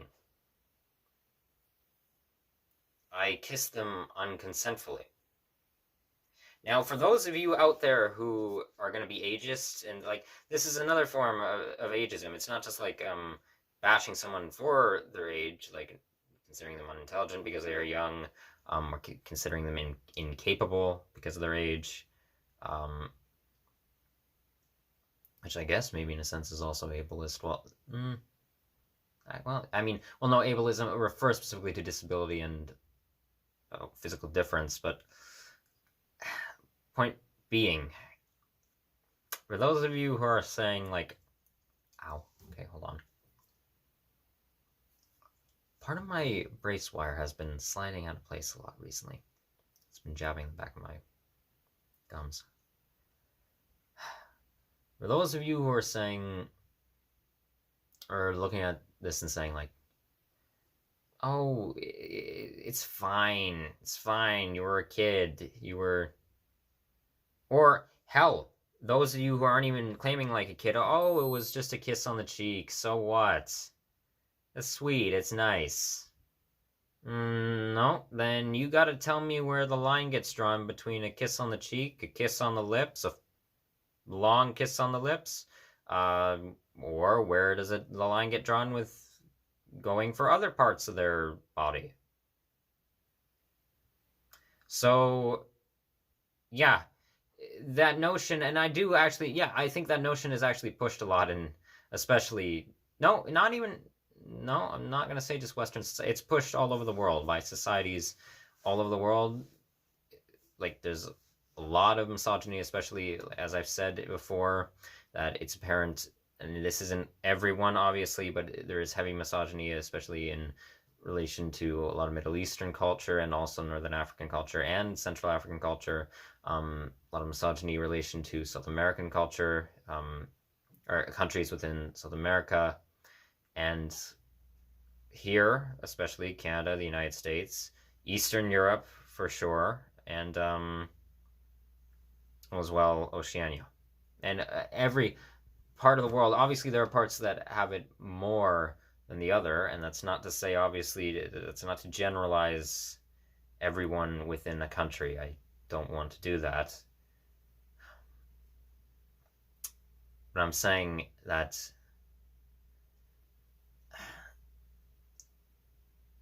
that's so JoeyBToonz.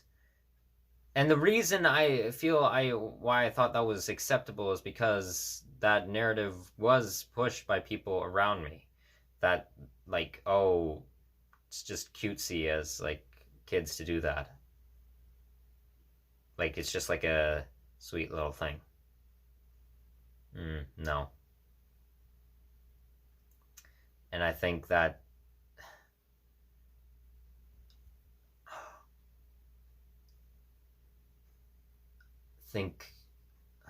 well, bottom line with that is raise your children better. And not in the sense that, like, Joey is talking about. No. If you want to go for the male, like, in terms of relation to men's views of women in this stance, or anyone of a more feminine gender, or who isn't of that gender but has more traits of femininity, then, or not even that. It just, again, sorry, in relation to men and women, just for this, raise your sons better. Raise them better.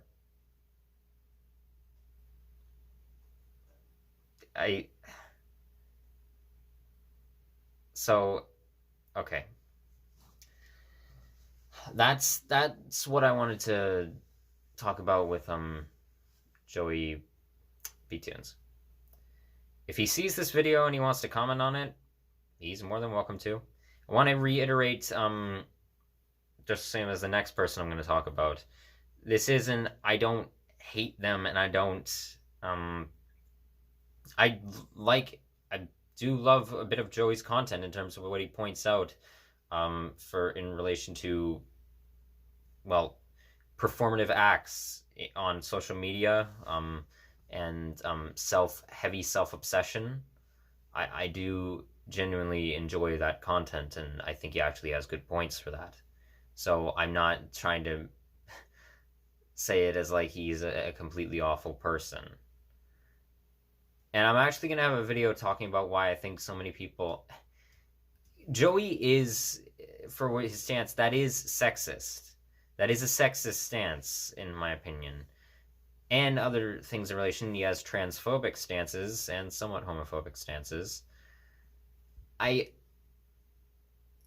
think people... I want to do a video on this. People, I think, really hold those things such as being labeled like racism, sexism, misogyny, transphobia, homophobia, genderphobia, just in general, which I actually just learned that term. I didn't know that there was actually just a general broad term for the other genders. I thought there actually should be something for that. But in relation to all the, or Islamophobia, or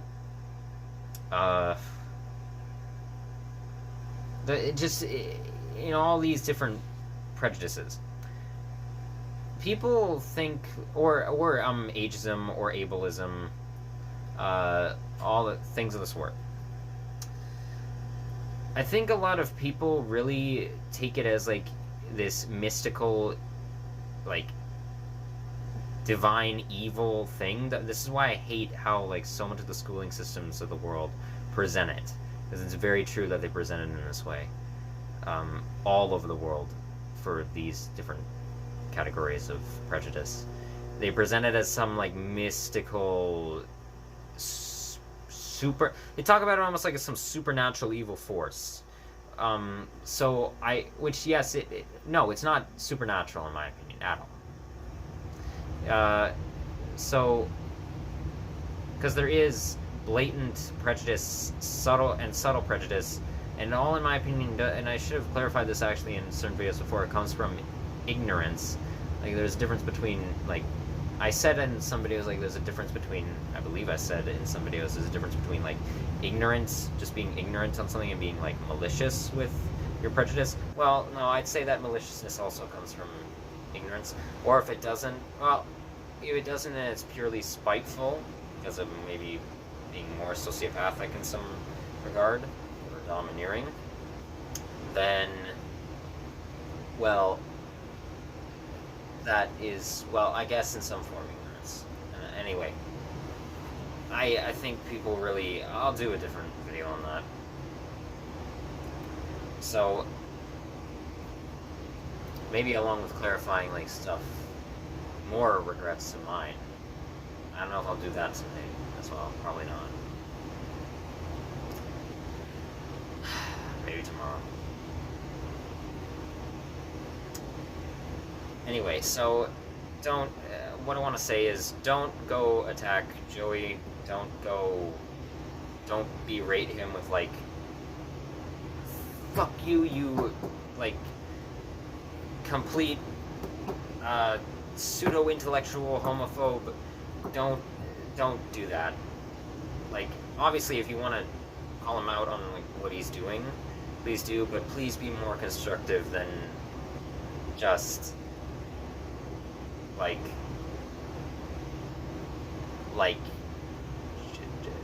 just simply saying fuck you to someone isn't... Just saying fuck you isn't enough. It really is not enough. In terms of, like, trying to... If you're trying to actually, like, bring up a point and engage in discourse, in my opinion, and wanting them to see a different perspective, just saying fuck you is not enough. Now, you can say fuck you, but don't just say fuck you. It's like... Anyway, now on to the other creator, Iilluminaughtii. So, I gotta readjust my arm. Okay, so if you can't tell, I've switched the camera position. Looking back, I don't know why the hell I didn't just think to do this in the first place.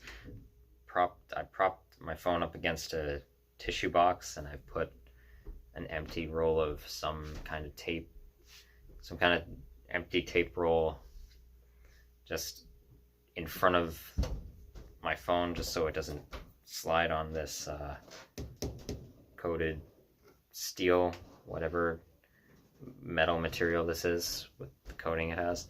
And yeah, yep, it's still charging. My phone is just charging. And according to my calculations, this video will be right about now near the, or be around the 2-hour mark, maybe a bit more. So I want to try and, I guess, make this one a bit quicker, what I'm going to say here. So, the other YouTuber I wanted to talk about, Iilluminaughtii. I very much, as I stated at the beginning of this video, I very much like their I love a lot of their content. They make really great commentary videos. That being said, point they made in I believe it was a recent video that I think was posted within the last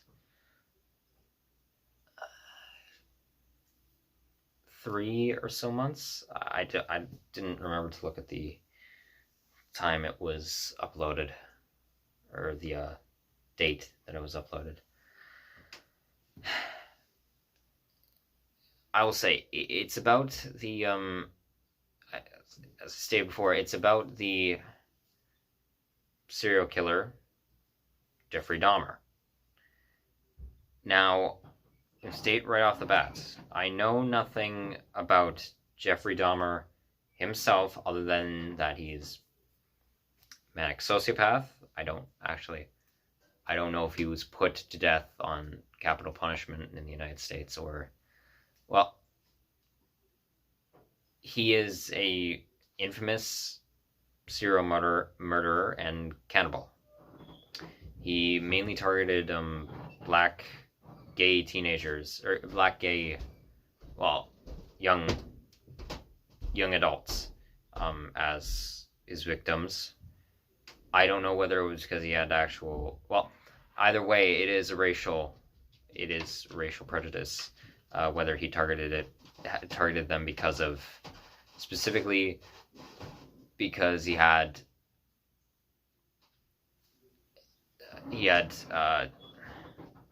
spite towards their ethnicity, or because he knew, because of the policing systems, that they most likely would not be heavy. There wouldn't be heavy search parties out looking for young gay black men from those communities. Which is absolutely, sadly true. The policing forces, not just in the U.S. So I don't know. Either way, it's a racial. It is racist, racial prejudice, or using. If it's the latter, it's using societal systemic racism as as the backing for your horrendous atrocities, basically. Either way, one way or another, I don't know which one. I don't know. And I don't know what caused him to have a cannibalistic, maybe it was a cannibalistic fetish that he had, or in some form of desired, craving for human flesh, or maybe he saw it as a way to easily discard of the remains of his victims. I don't know. Again, the most I know about Jeffrey Dahmer is he was a manic sociopathic cannibal. That's all I know. So where does that come in with the YouTuber Iilluminaughtii? Well, they did a video on the very much, as I said, very much heavily, in my opinion, problematic lusting over Jeffrey Dahmer, or more specifically how Jeffrey Dahmer, I guess, is how his character is portrayed in the biopic, or the Netflix series biopic Dahmer. Or maybe, they also showed clips from a film called My Friend Dahmer, or My Friend Jeffrey Dahmer, I think it might be called. Anyway, you might be thinking, what's the problem? What's the problem here? They're doing commentary about the problematic, what is known as, in terms of sexual attraction, or possibly sexual mental disorder, encroaching sexual fetish, hybristophilia. What's the problem with calling out the issues, the severe, problematic, and morally defamable issues with that? Well,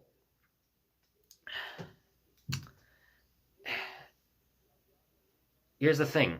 It's not, what I'm talking about right now is not, it's not so much that. It's not I'm going to state right off the bat, this video is not, by any stretch of the imagination, a defense of Jeffrey Dahmer's atrocious acts. He's a horrible human being, in my opinion. He is very psychologically ill, in my opinion. He caused so much pain to so many people, and he is a horrendous person. He is a horrifically horrendous serial murderer. However, in the video, and I'm only going to hone in on... Okay, their video is...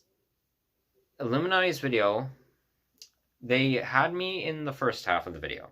I was intrigued, I was listening, and I was agreeing with majority of the points that they were bringing up. Very much did agree. And then it got to the second half, where I was so conflicted on feeling it, so once I saw the second half of the video, I took the entire next day after watching it, as I was doing my other activities, to just be thinking about it, just going over it, thinking about what they said, And I cannot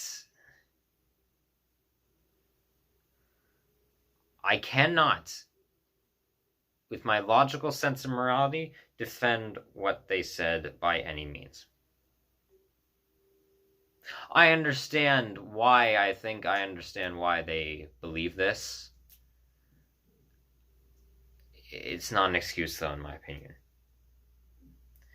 There's a section in the video where they specifically say, when in relation to biopics or stories that are like based on true story, based on true event writing, or more specifically, I guess, standardized films that are being told about serial murderers or rapists or malicious torture fetishists, or like just people who are severely encroaching and cause mass pain and suffering to others, or like mass or school shooters or mass shooters of the sort. They specifically said the words, and it's not just the wording, it is what they reiterate with the point. And again, I don't logically blame them for how people interpret their video, as it does count as a form of art, even if it is commentary. However, it's clear that they hold this belief in their social values. So that's what I'm going to be talking about. They said the words and reiterated the point that with stories being told about people like Jeffrey Dahmer, who are manic, and more specific, I guess, to manic aggressive sociopaths with aggressive behavioral disorder, that they specifically said you don't need to either gloss you up, or you don't need to humanize a serial killer. You don't need to humanize an inhumane monster, basically. And once they said that, made that point in the video, I firmly, in my mind and out loud, just said, no. Absolutely, bona fidely, no. And this might, I talked about this in a recent video of being too overly confident in things, but right now I don't think this is terribly overly confident of me. There is the possibility that I'm wrong with this. Please, someone provide me a point with it if they feel that. Hold on a second. Okay, that's better, so I can actually see the timestamp. Yeah, okay. But right now, I'm just going to say I feel that is incredibly wrong. I don't just mean, like, well, factually, I guess. I'm talking from a moralistic standpoint, especially in relation to me wanting to be a video game writer and a storyteller and a pornographer that, well, if I did end up writing some amount of stories with mine, being a storyteller,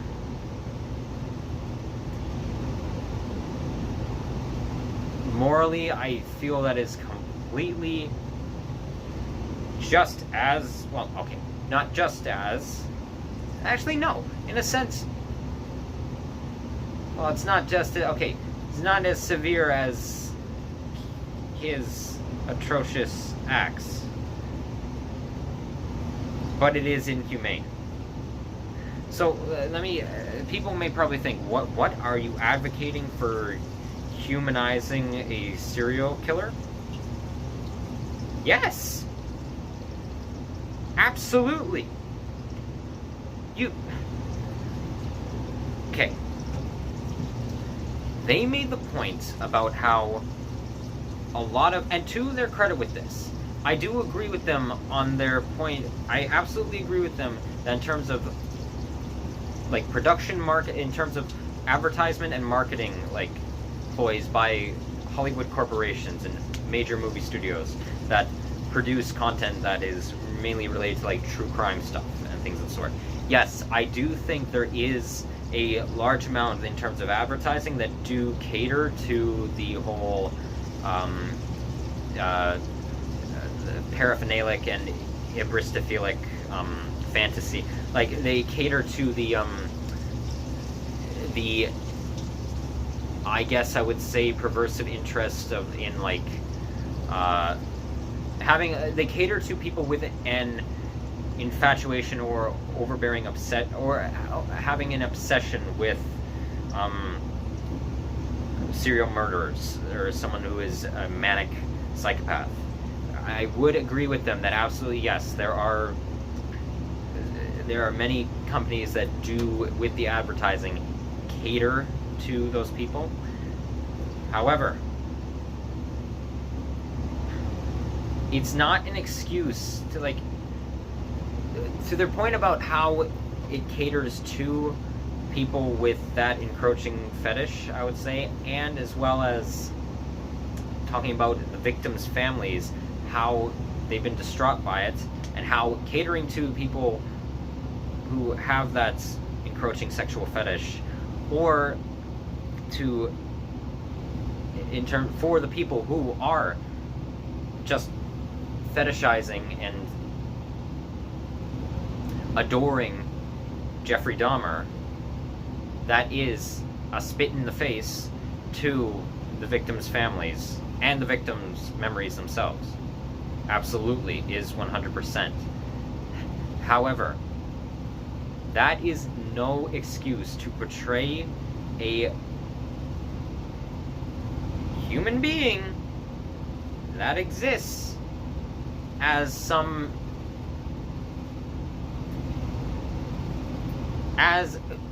from their wording, an inhumane monster. People in this, and this is where I'm getting tired of. I'm getting really tired of this. This actually also, again, relates to certain, in some regards, things JoeyBToonz has said about in relation to, like, physical abuse, and things of the sort. And, like, question why women would stay with someone who is physically abusive. There's such a thing as, like, normalizing trauma. Like, something becoming so normalized that you feel unsafe without it. You feel as if you become so normalized to it that you feel that it's needed, and you start pretty well missing it's like it's a form of Stockholm syndrome, as if you miss the abuse.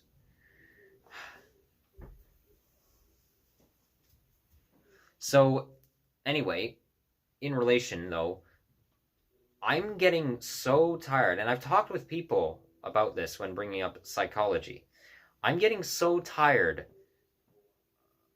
especially when I hear atheists talk about this. I'm getting so tired of it. It baffles me that atheists hold this belief.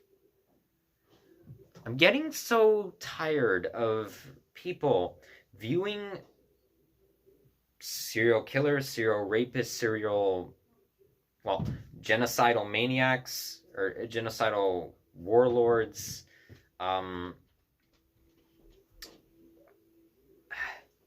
what's another one? Physical abusers, sexual abusers. I'm getting so tired, or just in general, people with personality disorder of sociopathy, lack of empathy or remorse, and lack of sympathy. I'm getting so tired of people having this view that they are some supernatural demonic entity that is not explainable by neuroscience. I'm getting so tired of people spinning that narrative. And it's a problem, in my opinion. People like to people talk about flawed human beings. They really only, there's so many people who only believe that to an extent, it seems. Okay, let me explain something Right now, as I've said before, but I'm going to go more in depth right now. Sociopathy is a psychological disorder. It is a personality disorder, a disrupt of presentation of personality. It is, by definition, the lack of emotional empathy and compassion for others, often resulting in the person being very self-centered or more, well, again, it's on the spectrum of antisocial. So being more self-centered. It can also be paired with narcissistic personality disorder, thinking that the person is infallible and that they are basically perfect. But most of all, when I iterate, it is also the only personality disorder that we know of as of right now that you can actually be born with due to lowered activity in the neuronuclei of the frontal cortex, which controls processing of empathy and compassion for others in the social process. So, but also it can be induced due to societal and just social trauma in early childhood or teenhood or adulthood. You can gain a personality disorder at any age. You can gain. That's why I don't believe that personalities can't change, because you can gain a disorder. It is more likely that it will happen in early childhood and teenhood, but it's still you can be, the trauma can be induced onto you, and it can cause you to develop heavy sociopathic characteristics. Well, for your personality characteristics, it can cause heavy sociopathic traits or leading to the full-blown disorder of sociopathy. So I'm getting so tired of people. And another thing I gotta reiterate right now, majority of sociopaths are not murderers. Or, okay, they're not, if you want to count like CEOs as technically murdering their employees with long hours or causing them to barely be able to afford their rent, in regards not paying them fairly enough to afford accessible food. If you want to consider them social, like that, in those positions and how they're acting it out as social murderers, fine. But I mean in terms of just actual physical murder, majority of sociopaths are not actually murderers. They aren't. Most serial killers are, and like most serial killers are murder. That made no fuck. Are murder? Yeah. Oh no shit. Most serial killers are murderers. Who would have thought that? Most serial killers are sociopaths, but most sociopaths are not serial killers, if you know what I mean. The majority of them are amongst everyday people, just an average society. Okay, as I've talked about, I mentioned this in my, what was it, yeah, it was the 8th part of Exploring Ottawa, when I sat in on the courtroom hearing for the Emergencies Act that was enacted here in Ottawa, Canada, by dipshit Prime Minister Justin Trudeau. I honestly would not be. Yes, from what I've seen, I consider Justin Trudeau is definitely a sociopath, in my opinion. Okay, I talked about in that video how, in terms of psychopathy, the highest CEOs were regarded, I believe, are still regarded as number one in terms of highest number of cases of people with sociopathy is CEOs. The second is lawyers. Often sociopaths go into the job of lawyers because it's heavy in seeming like, if they have domineering behavioral disorder, feeling more powerful and domineering, and also gaining a lot of financial success from it, that sort of thing. And often lawyers can be, as I talked about in that video, how manipulative those lawyers were in the actual courtroom hearing. And I believe number 3 is politicians in terms of sociopathy. Number 4 is cops or law enforcement. And 5 is... I think 5... Yeah, I think 5 is just entertainment. 5 might be entertainment for sociopaths. No, wait, is it 5 or is it accountants? No, okay. Fifth most, like, into career-wise, like, amongst, like, demographic, fifth is either, for amount of sociopaths, is either in the entertainment industry or financial accountants. One of the two. Or one of them is number 6. But anyway, the disorder is lack of empathy, lack of compassion for others. It can result in manipulative behavior and result in, well, being very self-centered in a social setting, things of the sort. So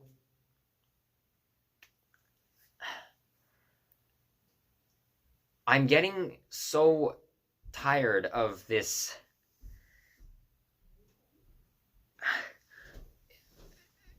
I'm getting so tired of this. Okay, I actually brought this up to someone. In the past, I have used the word evil to describe things. Now, evil to me isn't like some spiritual, otherworldly type. I don't use it to describe something like mystical. I would use it to describe like someone or something that I really, really hated or that I thought was incredibly detrimental or problematic. That's what I would describe evil as. Like, say, my views of capitalism or things of the sort, or manic sociopaths, I would have characterized it as them as that. But I absolutely personally never believed in what is known as pure evil. To me, that does not exist. There is no such thing as pure evil. Just the same, there's no such thing as pure good. Absolutely. And good, what I would refer to as good, is just something I thought was more beneficial, less detrimental thing in terms of, well, nature or existence. So, but if I'm really looking at, I think I'll do a separate video on this where I don't actually think there is such a thing as good and evil.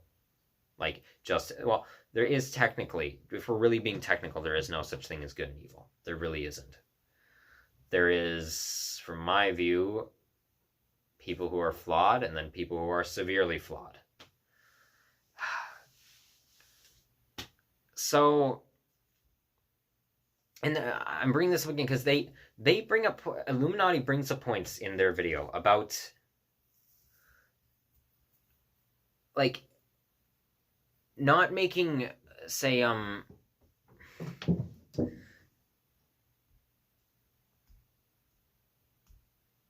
like portraying them as, basically saying don't portray them as sympathetic.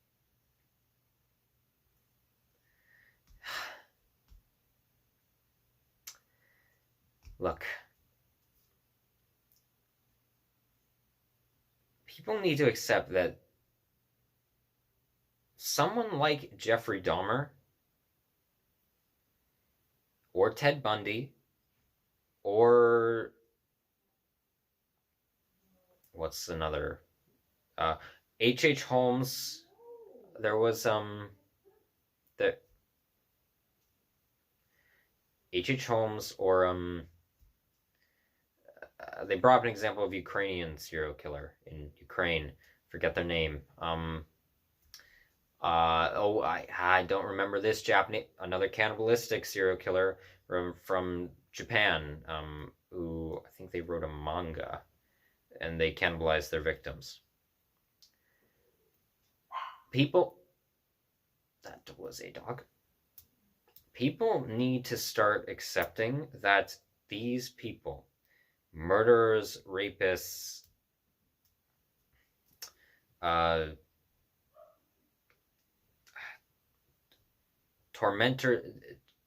torturers,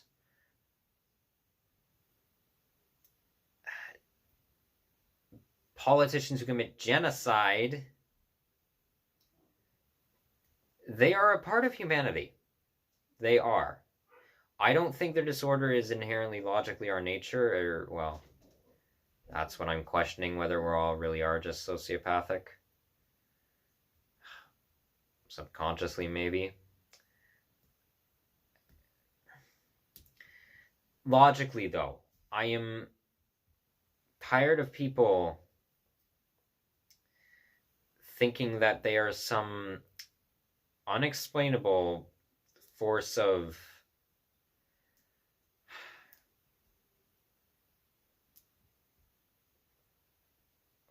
basically just a force of demon power. I'm tired, and you know why I'm very angry about this. I'm very passionate about it is because, what timestamp are we at? 28 for this cut bit.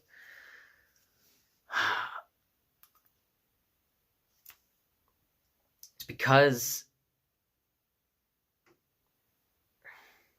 it's a dangerous ideology. It is. It really is a dangerous ideology. So, let's say this.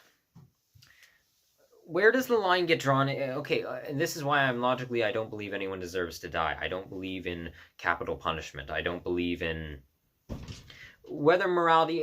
Okay, let's say whether or not... Fine, whether or not you agree that, say, someone like Jeffrey Dahmer deserves to be put to death, or whether you... Well, this is a sociopathic tendency of yourself, which we do have. Me just saying I hate the person would be in some form sociopathic. Saying that I couldn't care if they died. Well, here's the thing. I don't morally, at least in terms of legalities, think that they should be put to death. You want to argue them just being thrown in a cell for the rest of their life in a dark room and let them reflect upon themselves for their whole life, or you don't even care if they reflect, just lock them away. Fine. We can come up with that argument. Fine. I do not still think it is a defensible means for capital murder.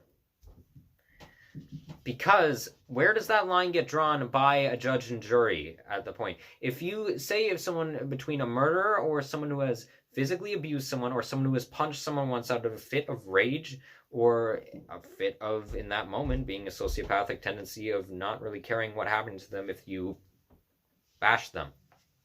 Or, in that regard, what if someone does something, like, acts out physically in a violent way in a rush of anger and accidentally kills someone? What then? Accidental murder. It happens. There are multiple cases of accidental murder. Murder in, what is that considered? I believe that's murder in the 3rd degree. Yeah, that's murder in the 1st degree is you committing the act with knowing... No, wait.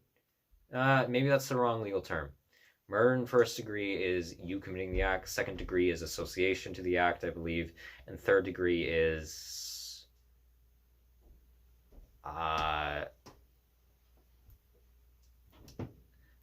degree is, I believe, aiding and abetting. Like, another form of aiding and abetting. Not the best in... Well, I know, obviously, societal legalities. I'm just in terms of law logistics, in terms of the terminology, I'm not exactly familiar. I need to brush up on, like, what is 1st degree, 3rd degree, 2nd degree murder. But accidental murder, let's say. No, okay, actually, that probably would be counted as still murder in the 1st degree. Or someone in association to that accidental murder in the 2nd degree. So, okay... Accidental murder. What then? If someone determines that this is a heinous enough act because you have taken a life, they can put you to death, if that is legally allowed, in my opinion. Well, not in my opinion, that is just factual. If a judge has decreed, like, that this is a killable offense, where does the line get drawn? And also, just spinning back to the humanizing bit, they brought up about, like, and how, to their credit, okay, they talked about the actor who portrayed Dahmer in the Netflix series called Evan Peters, I believe. And people were making the claim, these people who were lusting over Dahmer, we're making the claim, oh no, it's just we're so infatuated by Evan Peters' performance. He's a very handsome actor. We're idolizing him. Well, no, that is absolutely bullshit. They are. It's not. If it was Peters, then they wouldn't be. But like, they wouldn't be. A lot of the edits on, say, TikTok and even YouTube about people like idolizing Dahmer is from the Dahmer series. It's not from any other of Evan Peters' films that he's done. Nope. It's all from Dahmer. It's very clearly an idolization of Jeffrey Dahmer. Why? Okay. So, anyway, so they brought up the point about how how Hollywood shouldn't be casting conventionally attractive actors to portray serial killers. To that point, I say, what? Or what? Okay, fine. Evan Peters is a nice-looking guy, I guess. Again, okay, that's not me saying anything about Evan Peters. I know nothing about Evan Peters as a person.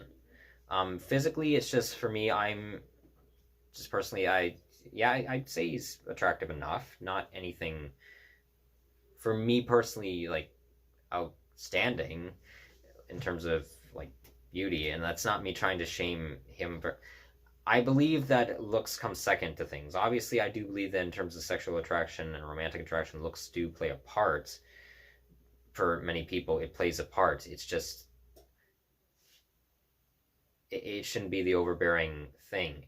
Just anyway. So, but the problem is, well, he does look like Jeffrey Dahmer. He does have the physique similar to Jeffrey Dahmer.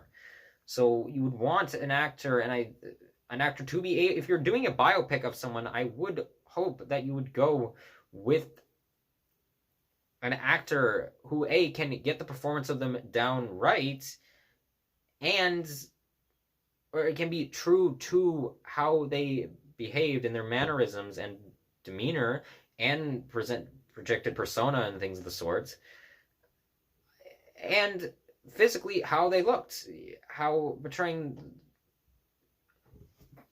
them how they physically looked. So I don't agree with that point at all. And another point that they brought up about, and this goes back to like advertisers catering to the whole like obsession with serial murderers bits. They talked about how a lot of shows and movies in that sense like make the serial killer or the person who is doing the nefarious acts overly charming and things of the sort, and have overbearing charisma. I get their point if they weren't that way. Unfortunately, the thing is, that is a fact of how, not just in terms of manic sociopaths in general who are manipulative, or people with Machiavellian personality disorder, or someone who is egotistical, has egotistical personality disorders, more egotistical, trying to gain something that they want. They use manipulation and can use charismatic presentation as well, or as I talked about as manipulation tactic, dark empathy, to gain something that they want. That is true, and that is true of a lot of, serial murderers and serial rapists, serial assaulters of any kind. It is very true that they use charisma as just a way to entice someone to feeling secure around them, basically. Oh, and this is another thing I'm going to say when I do another video, probably tomorrow, on things that I was wrong about. I said at one point when I was talking about stuff relating to dark empathy in one of my Before Leaving the Cottage videos, I said it was an issue of people using dark empathy had that personality trait or tendency or trait, one of the two, I said, That's wrong. It's not a personality trait, dark empathy. It is, well, someone who is a dark empath, sociopath. Well, someone can be is a sociopath and also a dark empath because they're using dark empathy, but it's not actually a trait. I was wrong about that. I was wrong about that. It's a manipulation tactic. And I had known that, I believe, at that point. No, yeah, I had known that it was a manipulation tactic. Yeah, I knew it was a manipulation tactic. It was the wrong thing I said. So, and I talked about that in my fourth part of Exploring Ottawa in relation to when I brought up sociopaths using dark empathy. So it's not a tendency or trait, it is a manipulation tactic. Anyway, so what are we at now? Okay. Point being, in the video, they bring up points about how, like, I know, they say they agree, like, they know that it can be done to portray them in this way and make people understand what they're going through. But then they would contradict themselves, say, but we don't need to portray them as human or these sympathetic people or as charismatic to do so. Well, actually, yes, you do. I'm so tired of... I'm just going to keep reiterating it.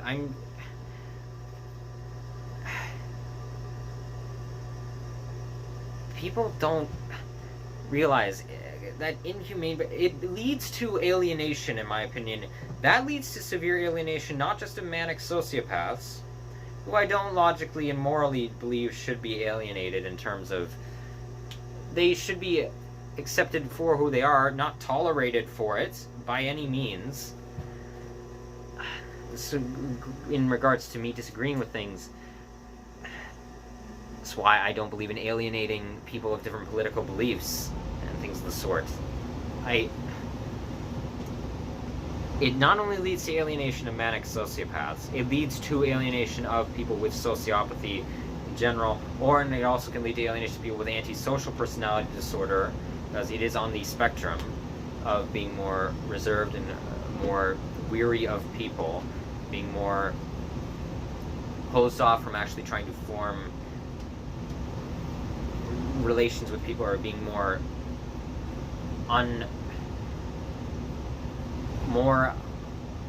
undesiring to be social with people because of usually stemming from a fear of being betrayed by people, or a bad experience, heavy bad experiences with people in your past, and how overall your experience has been, I guess, with humanity.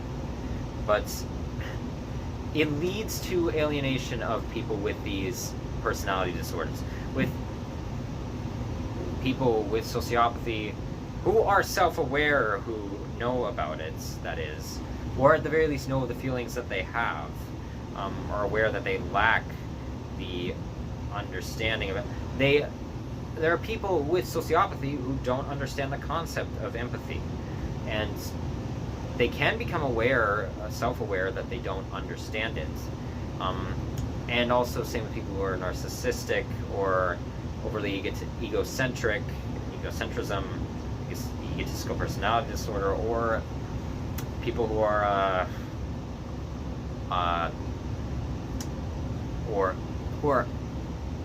borderline personality disorder, or any of the others. I'm not going to go into the whole depth of all of them right now.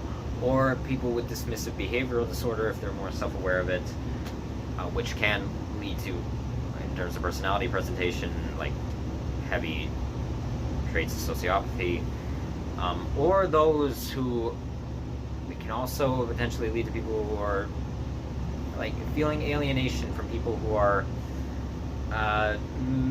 like manic schizophrenia, or bipolar disorder, potentially severe bipolar disorder, disruption of mood, where it can cause increased aggression with a mood swing, or say with, well, depression as well. It could be even, well, that could be from other aspects of life, not in terms of alienation to people with lack of empathy, but or people with manic, maybe manic psychosis of some kind. It leads to alienation. That stance that they have of you don't need to humanize someone who is empathyless is downright wrong, in my opinion. Scientifically, it's literally by definition, that is literally an absurd statement. You don't need to humanize someone who is human. That is quite literally an absurd statement. And this doesn't just relate to sociopathy. That relates to anything with human behavior and human social interaction. That is, like, completely a ridiculous stance. So, and I actually posed this, because this is getting long here. I know I talked a lot more about JoeyBToonz in this one than Iilluminaughtii, but I want to really read. I'll go more in depth probably in this if I do a video talking about personality disorders. I want to really, I'm actually going to pose this question to Iilluminaughtii if they end up ever seeing this video, because I'm going to tag JoeyBToonz and Iilluminaughtii. So, you're saying that we don't need to humanize manic sociopaths. What do you, in terms of portraying a story, what do you want then to be done with the story? Do you want us to dehumanize them? Because that's the only other, like, alternative. You either don't make the story at all, you humanize them and portray them as a realistic human being with a personality disorder, an encroaching and detrimental personality disorder, or you portray them in an unrealistic sense and essentially portray them as a inhuman supernatural monster and dehumanize them. That is a form of dehumanization. It is. And again, I don't logically blame the artist for how someone interprets their art, no matter how piss poor and bad of a representation it is. But I blame that artist for making that art and holding that belief of that of how that demographic was how they represented it in their social life. I do blame them for that. I hold them accountable for that, because if they hold that belief within themselves and talk amongst people they know, their friends, family, all that, spread it out into the world, that is perpetuating a non-interpretive thing. It isn't art when you're just talking.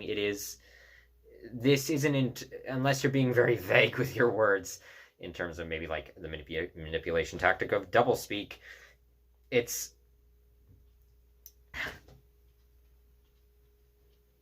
it's not an interpretive form of communication.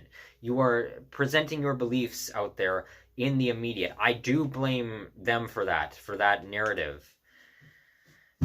Because it is, in my opinion, a dangerous and unhealthy view for psychology and neuropsychology and art and neurology.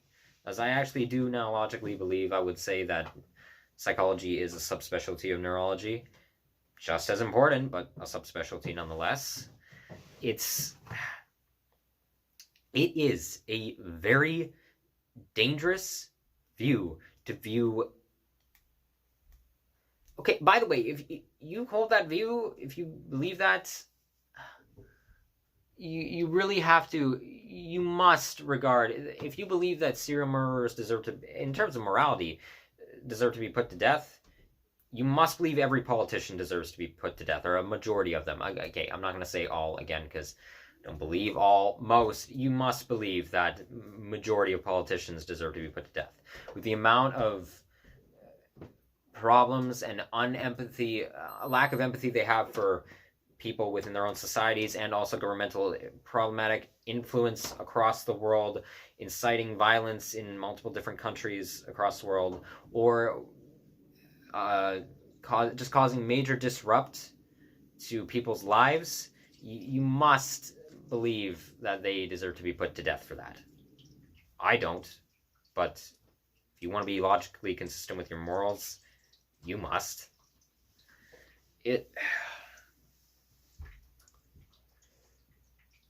So if you, I genuinely, it infuriates me, it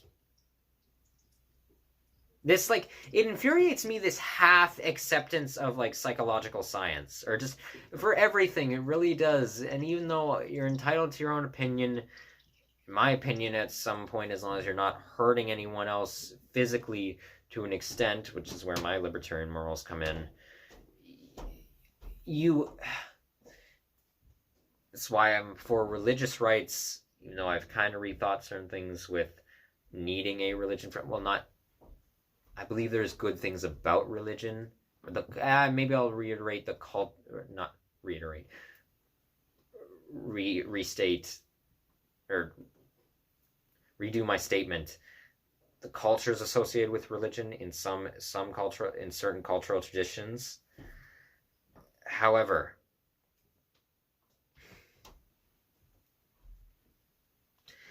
I'm tired of this half acceptance of science that's persisted throughout all of history. And especially now, as I see more people getting, it's so strange. People get, I'd say probably now there's more people getting into research, understanding of physiological health issues or societal problems, logically, I guess I would say, even with the more subtler forms of, destructive behavior.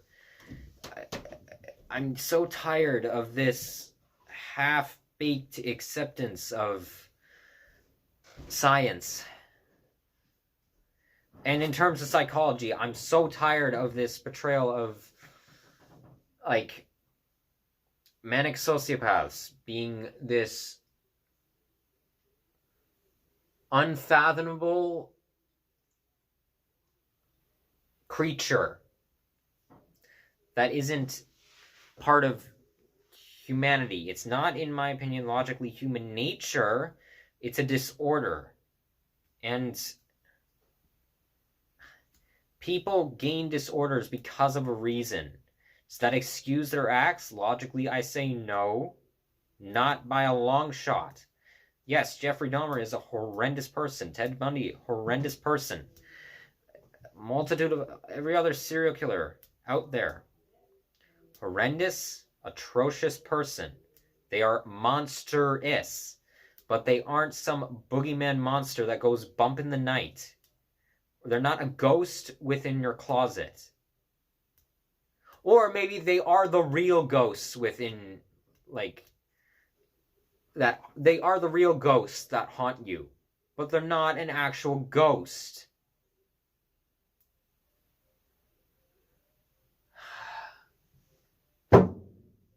It really, both what JoeyBToonz has said here and Iilluminaughtii, it really annoys me and infuriates me, because it's such a denial of what I consider to be actual facts. It's a denial. Okay, fine. Maybe you can make the argument that my take on JoeyBToonz stuff was more just of an opinionated take. Well, obviously everything relates to your opinion, but this here, in terms of Illuminauti's take on not humanizing a murderer, is a flat-out denial of psychology. Okay, that's where I'm going to leave this video right now, because it's going to get far too long at a point. I know I didn't talk about their section as much as JoeyBToonz, but I'll link their videos. You go decide for yourself. You go watch and see. If JoeyBToonz or Illuminaughtii are watching this, please reflect on what you said. Maybe you weren't entirely thinking about what you said at that point. Well, even then, that can still be a problem. Just, I hope you reflect. And I don't hate either of you. I think you are fantastic creators in many regards. It's just, please rethink it. And I don't mean take down those videos. I just mean rethink the points you made. Really rethink them. Okay.